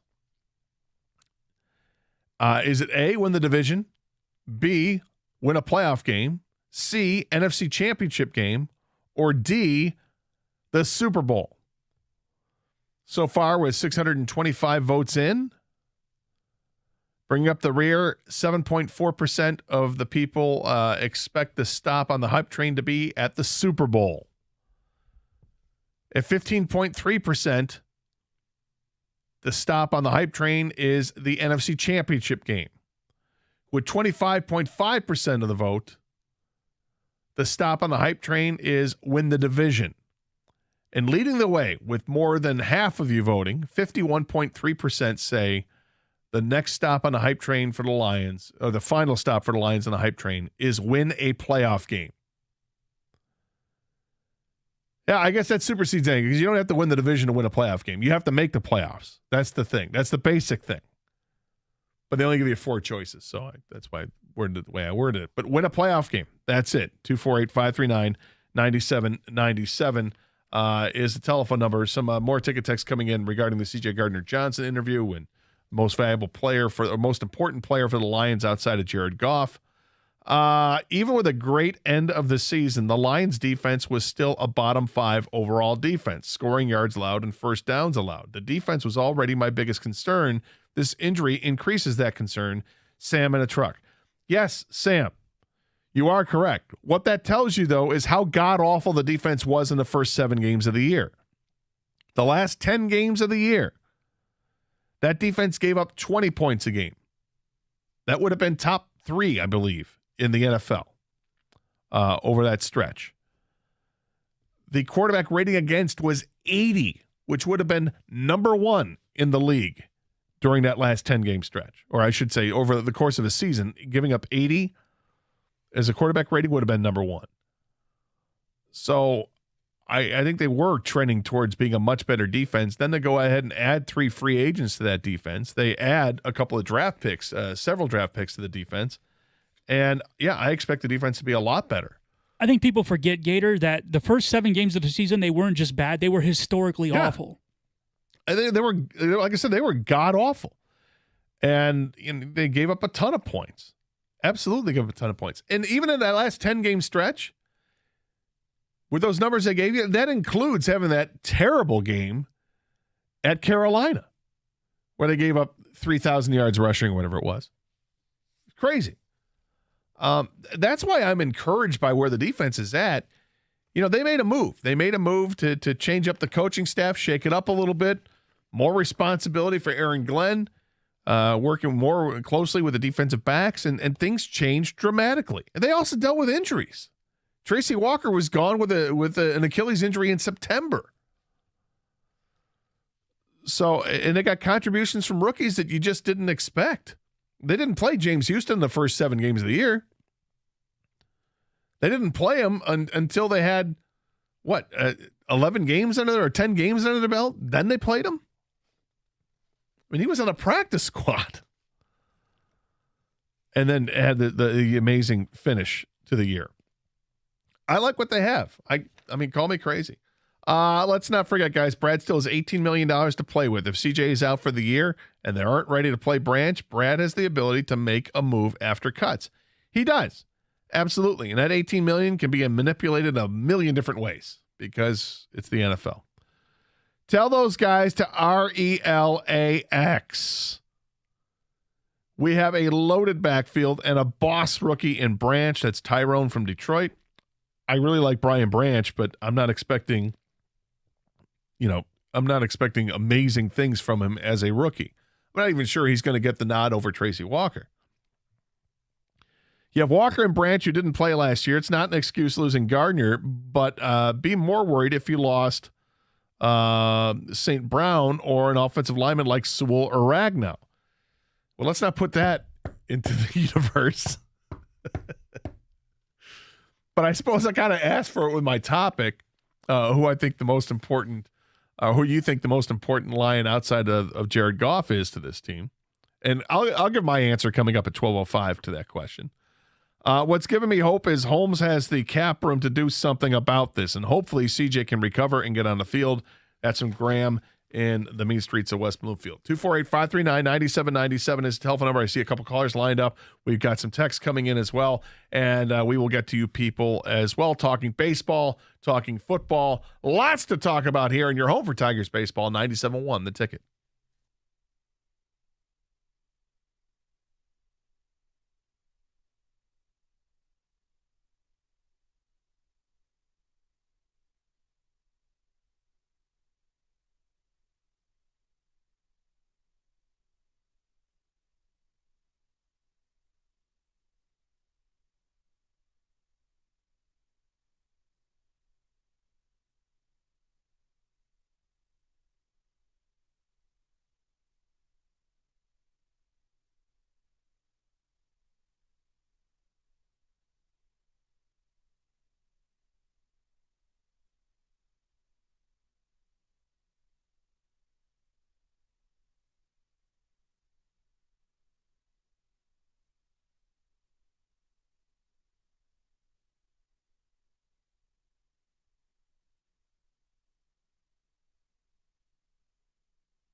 All right, so there's been a ton of bad news this morning because of the apparent knee injury to C.J. Gardner Johnson at Lions training camp in day 2. Tom Pelissero, who covers the NFL for the NFL Network, tweeted out about 20 minutes ago, less than 20 minutes ago, there is optimism that Lions defensive back C.J. Gardner Johnson's knee injury is not serious per sources.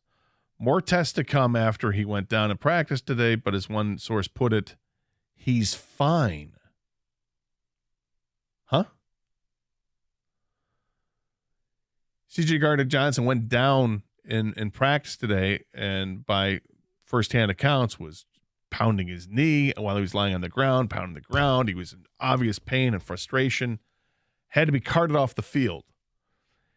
If this ends up being a giant nothing burger, that's the tastiest damn burger I ever ate in my life. I mean, that'd be some grilled onions. You got the double stack, double cheese. No lettuce. Lettuce just gets in the way. Thinly sliced tomato on there. Lots of ketchup and mustard. Some pickles. Just delicious. Am I right, Paul, or am I right? I think it would be kind of great if it was just like some weird test to make sure the medical crew was on their toes with the cart and everything. It's like a fire drill in school. See, that's what it is. That would have been funny, right?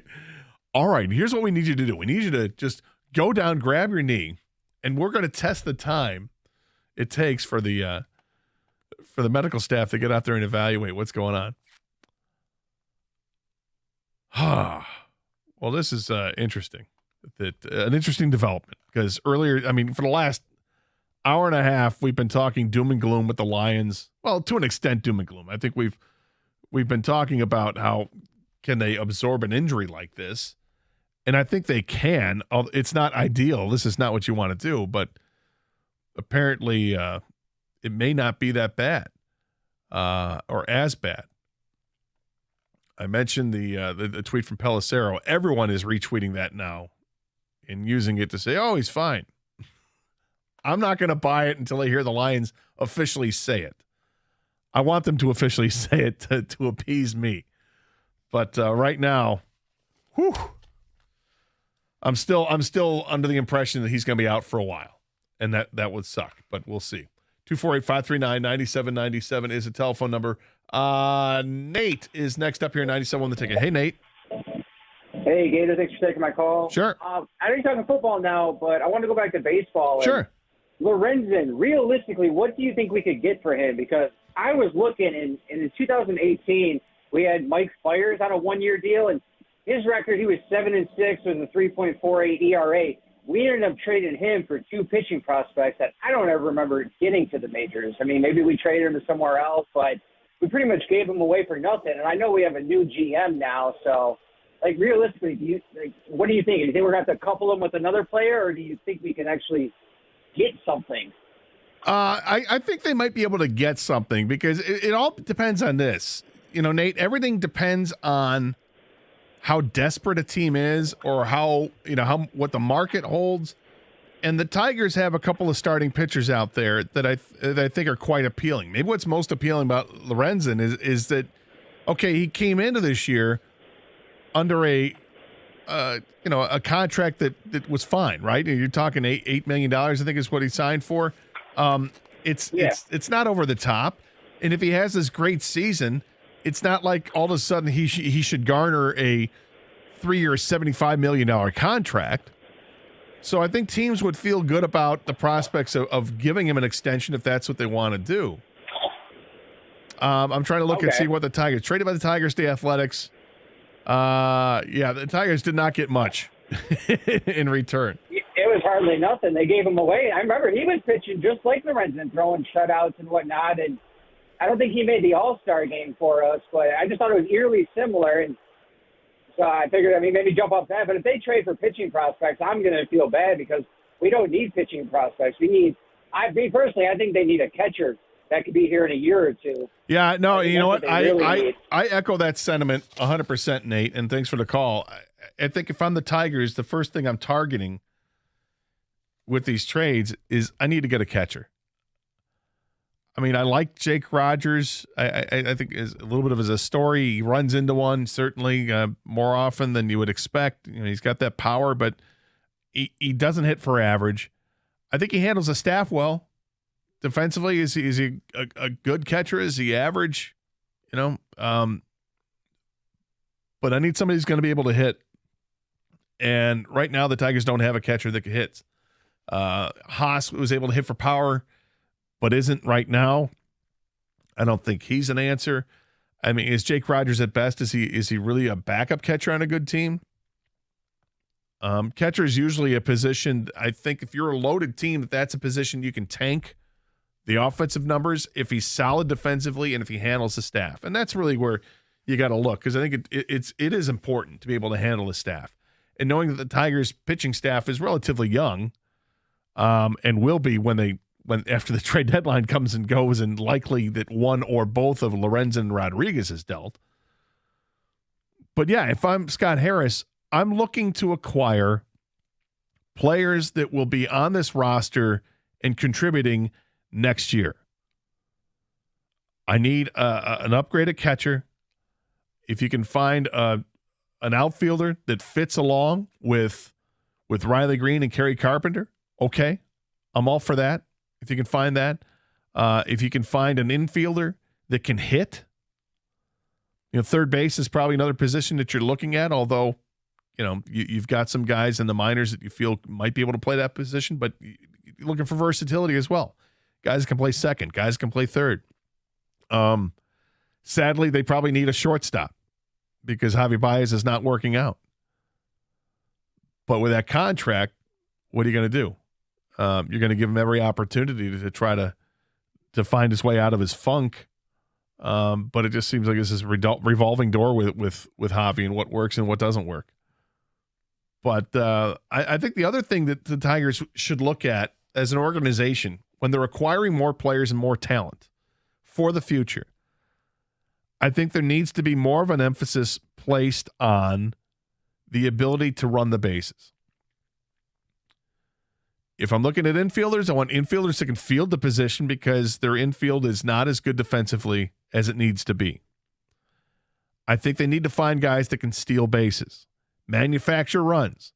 Because with this offense, it's obviously it's not an offense that can really compete right now in Major League Baseball. They need bigger bats and they need more speed.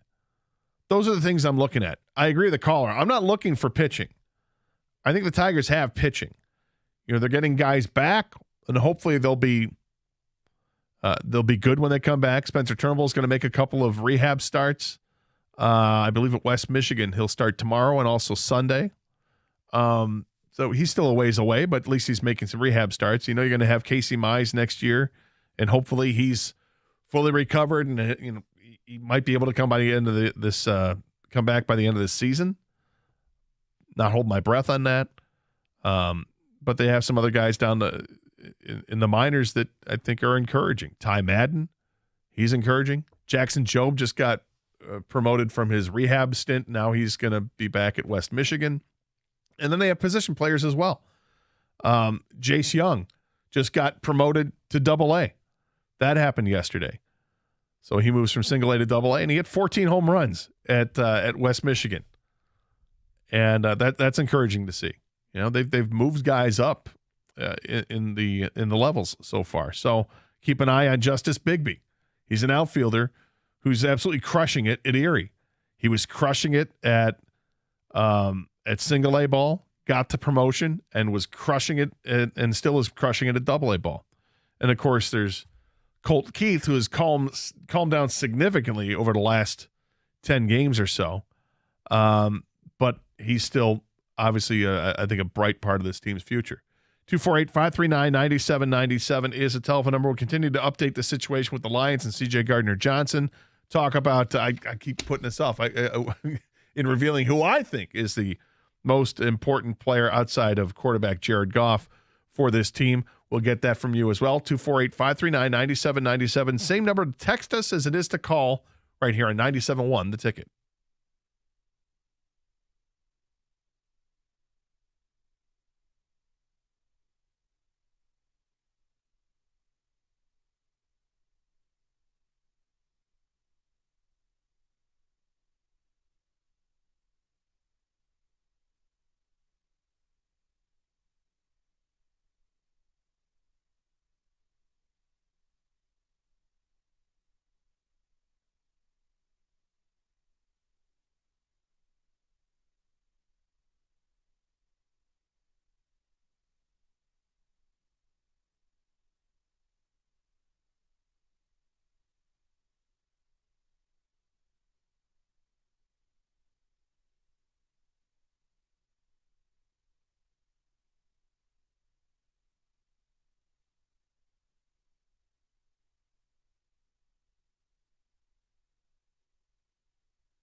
Well, I don't know if it's accurate to say that C.J. Gardner-Johnson is fine.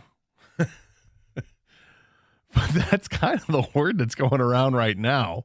Tom Pelissero had tweeted out over a half an hour ago now that there's optimism that Lions defensive back C.J. Gardner-Johnson's knee injury is not serious per sources. More tests to come after C.J. Gardner-Johnson went down in practice today, but as one source put it, quote, he's fine. Now, maybe he didn't say it like he's fine. Maybe he said he's fine. Either way, those are the words. He's and fine. I'm not going to believe it until I hear Dan Campbell say it or Brad Holmes say it. But I'm encouraged, a lot more so than I was 2 hours ago when Paul Serra broke the news. Jerk. But I guess now it's okay, Paul. Apparently it's okay. The report's saying that he's fine. So you might be off the hook. Not that you caused the injury. I can't kill you for it. You're just the one that told us. And like I said, hopefully this is it is just that he's fine, because that is, again, you go back to when that announcement happened last year, or I should say beginning of the year, with the free agent signing of C.J. Gardner-Johnson, and the Lions got him, and they got him for 1 year at $8 million. It sounded like that was, wow, what a great deal. That's a steal. Guy led the league in interceptions last year. He's a playmaker. Played with Aaron Glenn or for Aaron Glenn while he was with the New Orleans Saints. Last year was with the Philadelphia Eagles, a big reason why the Eagles went to the Super Bowl. I was counting on him. And then 2 hours ago, we got the news that he went off on a cart. Second day of Lions training camp. And now 2 hours later, it seems like it may not be a serious injury at all. And let's hope that that's the case and that that he literally will be fine. I hope he misses a few days of practice just to make sure that he's fine. But I suppose even better that if he's not, if he just shows up tomorrow and he's like, yeah, no, I'm good. But we will continue to update that story as it comes out. 248-539-9797 is the telephone number. We got some more texts coming in. The train ends, and this is the hype train of the Detroit Lions, with a playoff win and a respectable showing in a second playoff game. The second playoff game ending with the Lions getting run out of the building by a truly elite team would prove that the hype wasn't deserved. Terry and Grand Blanc. Okay, let's look at that. Your hype train stops with a win and a respectable showing in a second playoff. I guess that's what he expects. So that's the hype, his personal hype train. That's his expectation. But if the Lions win the first playoff game and they get blown out in a second one against an elite team, then he says it proved that the hype wasn't deserved. I would disagree with that. But again, it's everybody's own opinion. I guess for me, my hype train stop for the Lions is that they win a playoff game. I expect them to win the division and then win a playoff game. If they were to get blown out in the following round, I'd be okay with it because it shows that they're still a work in progress. It's not done. They've got much more to do, much more to accomplish. They have to get better in certain areas. I would totally understand that. So the Lions have $18 million or so to still use. I would be curious to what most Lions fans would like to spend that on. A lot of people are doom and gloom losing Gardner-Johnson, but I bet the majority of those people would rather spend on defensive linemen than replace Gardner-Johnson using that money. Well, the good news is apparently the Gardner-Johnson injury may not be as serious as first thought. Let's start there. That would be great. Secondly, his part where he says, I would bet that the majority of those same Lions fans would rather spend the money on defensive linemen than replace Gardner-Johnson using that money. I think you're right. So if Gardner-Johnson isn't hurt as badly as originally thought, if he's quote unquote just fine, or he's fine, I think was the quote. Yeah, then if you can go out and find a defensive lineman that makes sense, I'd look at defensive tackle. I know there's reports that Chris Jones he's holding out at Kansas City. He wants a big contract. He's already getting paid big money, but he wants bigger money because Aaron Donald gets bigger money. He wants Aaron Donald money. And he's got a case to be made. I think he had 13.5 sacks last year, 13.5 or 15.5. I forget what the number was, but a ton of sacks. He's an outstanding defender in the middle. He's a playmaker. And you get that push from the middle. If you get a pass rush from the middle of that defensive line, that's huge. I'd inquire about it. I don't know what Kansas City would be asking for in return. I don't know if Kansas City wants to. If I'm Kansas City, I'm not getting rid of him. If I'm Kansas City, I'm going to talk to Patrick Mahomes, and I'm going to say, hey, Pat, we like this team and where it's going.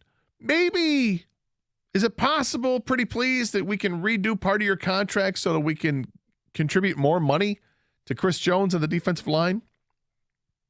And get it done so he's here locked up so we can have another, 5-year window where we can stay on top of the league.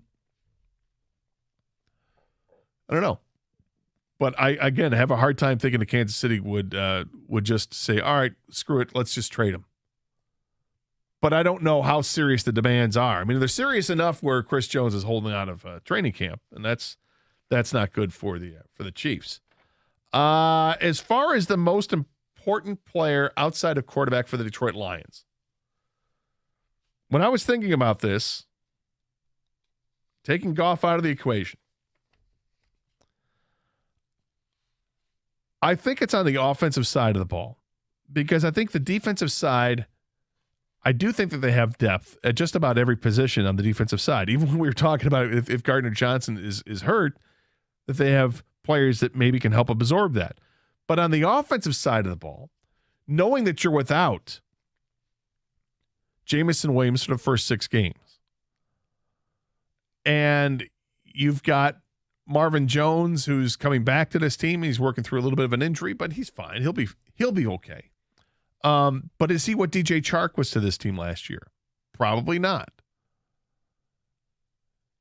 You look at Khalif Raymond and Josh Reynolds. I think those are both solid receivers they have a good rapport with Jared Goff. Those are important guys, but they're also role players, and I think they know what their role is. You bring in Denzel Mims, okay.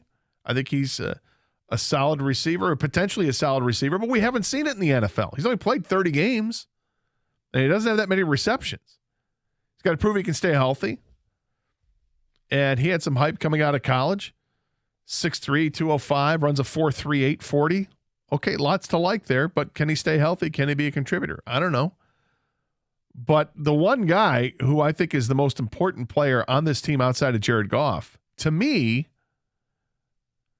it's Amon-Ra St. Brown. I love the potential that Jahmyr Gibbs has, but we haven't seen him play yet.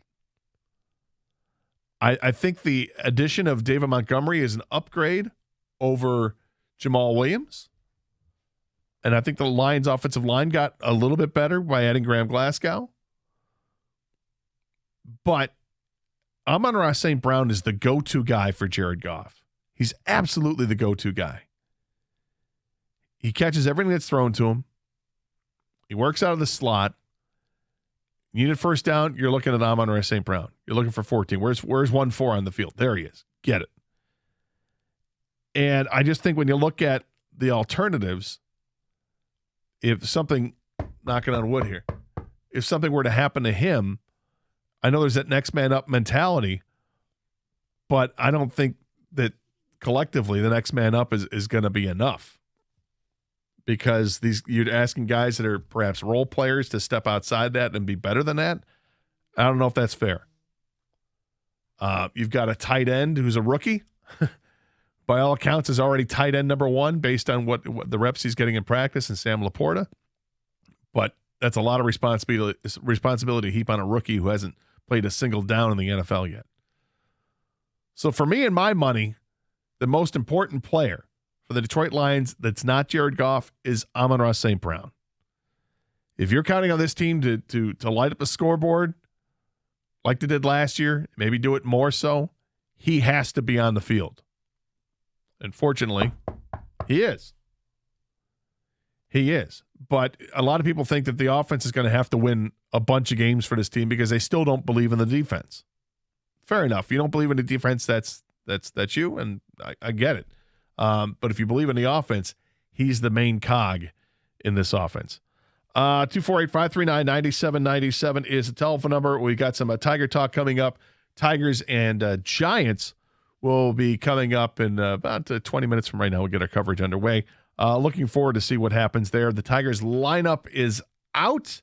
We will go through that and get some ticket texts as well as your calls, 248-539-9797. And what the Tigers have to do this week, what they're looking at this week, it is a big week for Tigers President of Operations, Scott Harris. It's a massive week for him. Why? It's the first trade deadline he's got. Next Monday's the trade deadline. The Tigers have some assets, some expiring assets that they probably need to move because of how the season has gone and where the season's about to go. We'll get into that next year on 97.1 The Ticket.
I still haven't seen official word from the Lions regarding the status of CJ Gardner Johnson, the defensive back, free agent signing in the offseason.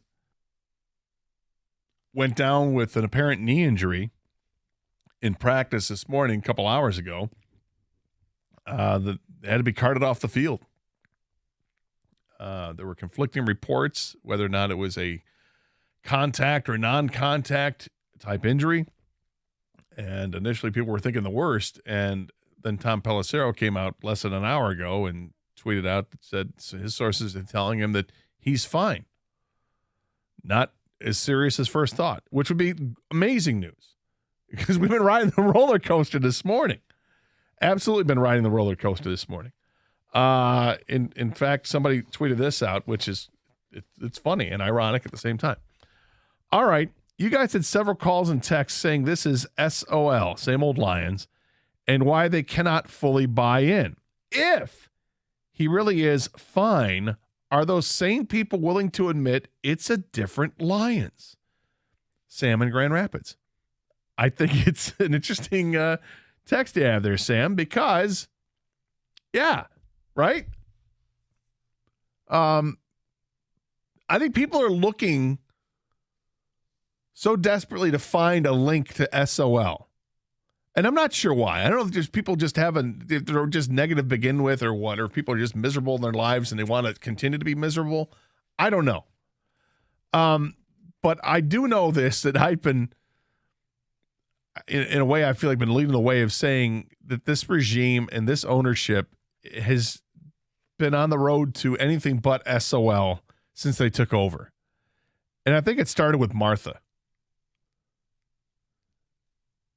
And then moved on to Sheila Ford Hamp. I think it started with Martha. And when she said things like, hey, 9-7, it's not good enough, it wasn't. And I know it sucked that they had the Jim Caldwell lovers out there and that they moved on from Jim Caldwell because 9-7 wasn't good enough. I get it. Because of what happened next. What happened next was they went to the Patriots tree and it worked horrifically. But they didn't dwell on that.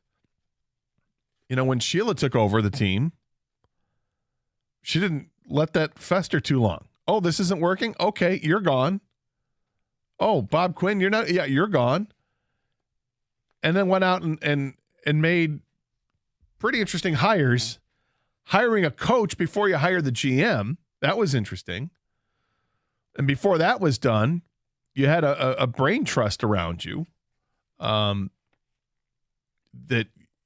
are all of like minds, and you guys went out and found out exactly what it was that you wanted to build here, how you wanted to change the culture, have people that thought the same way. And it started off with having to love football. You got to love football. You got to have people that are dogs that just want to have this positive approach and want to give more. And they went out and find the coach, the GM. Then you get met with the news that Stafford wants to be traded. You're dealt with that right off the bat, but you trade him competently, more than competently. Sure, he goes to the Rams. Rams win the Super Bowl. Good for him. But what the Lions get out of it? A couple of first-round picks and Jared Goff. Things have changed. People want to put the same old Lions label on it. When they went to the awful stretch to start that first year under Dan Campbell. But then they started to win. And they started to look better. And draft picks were showing up. And, hey, look, here's a guy who's a fourth-round pick. Here's a guy who's a sixth-round pick. Here's a guy who's a seventh-round pick. And they're contributing. And then they go on an 8-2 run in the last 10 games of the season last year. People want to hang on to the SOL moniker. They desperately want to hang on to it. So I think it is interesting. A great text. If he really is fine, are those same people willing to admit it's a different Lions team? They probably won't, but I do like the text. Most important player, not Goff, is Decker or Sewell. Well, I would have wanted you to pick one. So it's a little incomplete there, but the offensive tackle, fair enough. I'd sit CJ Gardner Johnson out now for the rest of camp and preseason. No need to take a chance. If it's just a minor sprain or something, let him heal, and we'll see him in week 1. I'm sure that they know exactly how to handle the injury situation with him. I will trust the Lions to do what they have to do. A couple of Tiger texts that have come in. We can't look at any trades made during the Avila era as a reason to not make a trade now. I agree 100%. New GM. It's a different minor league system they have. I feel like they've got competency in there. I like what they did during the draft. I liked the signings they made in the offseason. Didn't love them, but I liked them. Kind of working with a budget a little bit in this offseason coming up, I would expect the checkbook to be open because there'll be a bunch of money that comes off the books, but we will wait and see that. Gator, do you think that Austin Meadows will ever play again in Detroit? Will he be a piece next year? That's from JD. JD, my gut tells me no. My gut tells me that he won't be a piece moving forward. I hope that he's able to get it together and deal with the anxiety issues that he has to a point where he can come back to Major League Baseball and come back to the Tigers, because the player he was in Tampa Bay was a good baseball player. And, that move that Avila made, when he made that move before the season last year, we all kind of applauded it. Like, this is a great move. Right? It made all the sense in the world. I mean, Paredes wasn't doing much with the Tigers. He had his opportunities, and it just wasn't very exciting there. Didn't really give you a spark. But you were getting a guy who was a proven hitter, hit home runs, drove in runs, decent average, would be placed right there in the outfield and do something good for you. But it didn't work out for Austin Meadows. It hasn't worked out.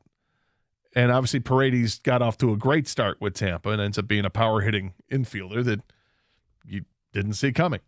But as far as his future is concerned, I don't know. I don't have great confidence that that he's going to be there for the Tigers moving forward. I hope he does. But like I said, I don't have great confidence that he will be. It's just, it is what it is. As far as the Tigers lineup is concerned for today against the San Francisco Giants, leading off for the Tigers and playing shortstop. So now Javi Baez is out of the lineup. Is Zach McKinstry. He'll be followed by Riley Green, Spencer Torkelson, Kerry Carpenter, Andy Ibanez. Miguel Cabrera is in the lineup, and he will hit sixth, followed by Nick Maton, Akil Badu, and Jake Rogers is catching. He'll be catching Tarek Skubal on the hill, and let's see if Skubal gets right back to it. Be nice to see Tarek Skubal get off on a nice little run here for the second half of the season. But I'm encouraged by the middle of that lineup. Green, Torkelson, and Carpenter. This is the core of your team. Ibanez, I want to see Ibanez play a lot in the second half of the season to see if they've got something there that they get lucky or not. And, of course, Miguel Cabrera in the lineup.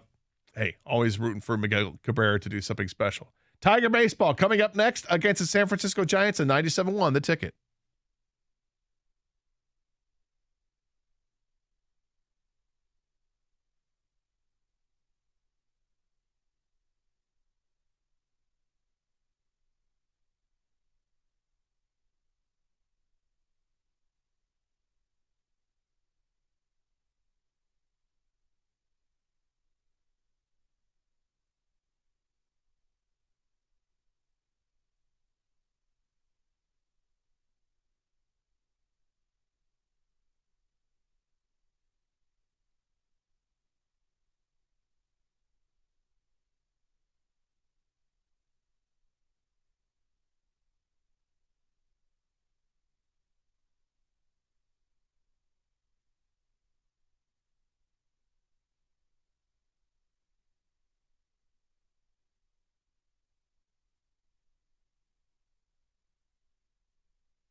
curveball hit hard out in the left field. It's in there for a base hit. Horton may have a shot at box. Here comes the throw. John Ward lets it go, and he runs over free, and they got it. The crack of the bat. There's a swing, and there's another drive to left. It's deep, and this one is gone. The second home run by Travel. Whitaker scores. The roar of the crowd. Into a mob scene at home. Walk-off winner. It's unbelievable. It's magic here in this ballpark. The love of your team. You Tiger fans are the greatest fans of all. No question about that. A 123-year tradition continues. This is Detroit Tigers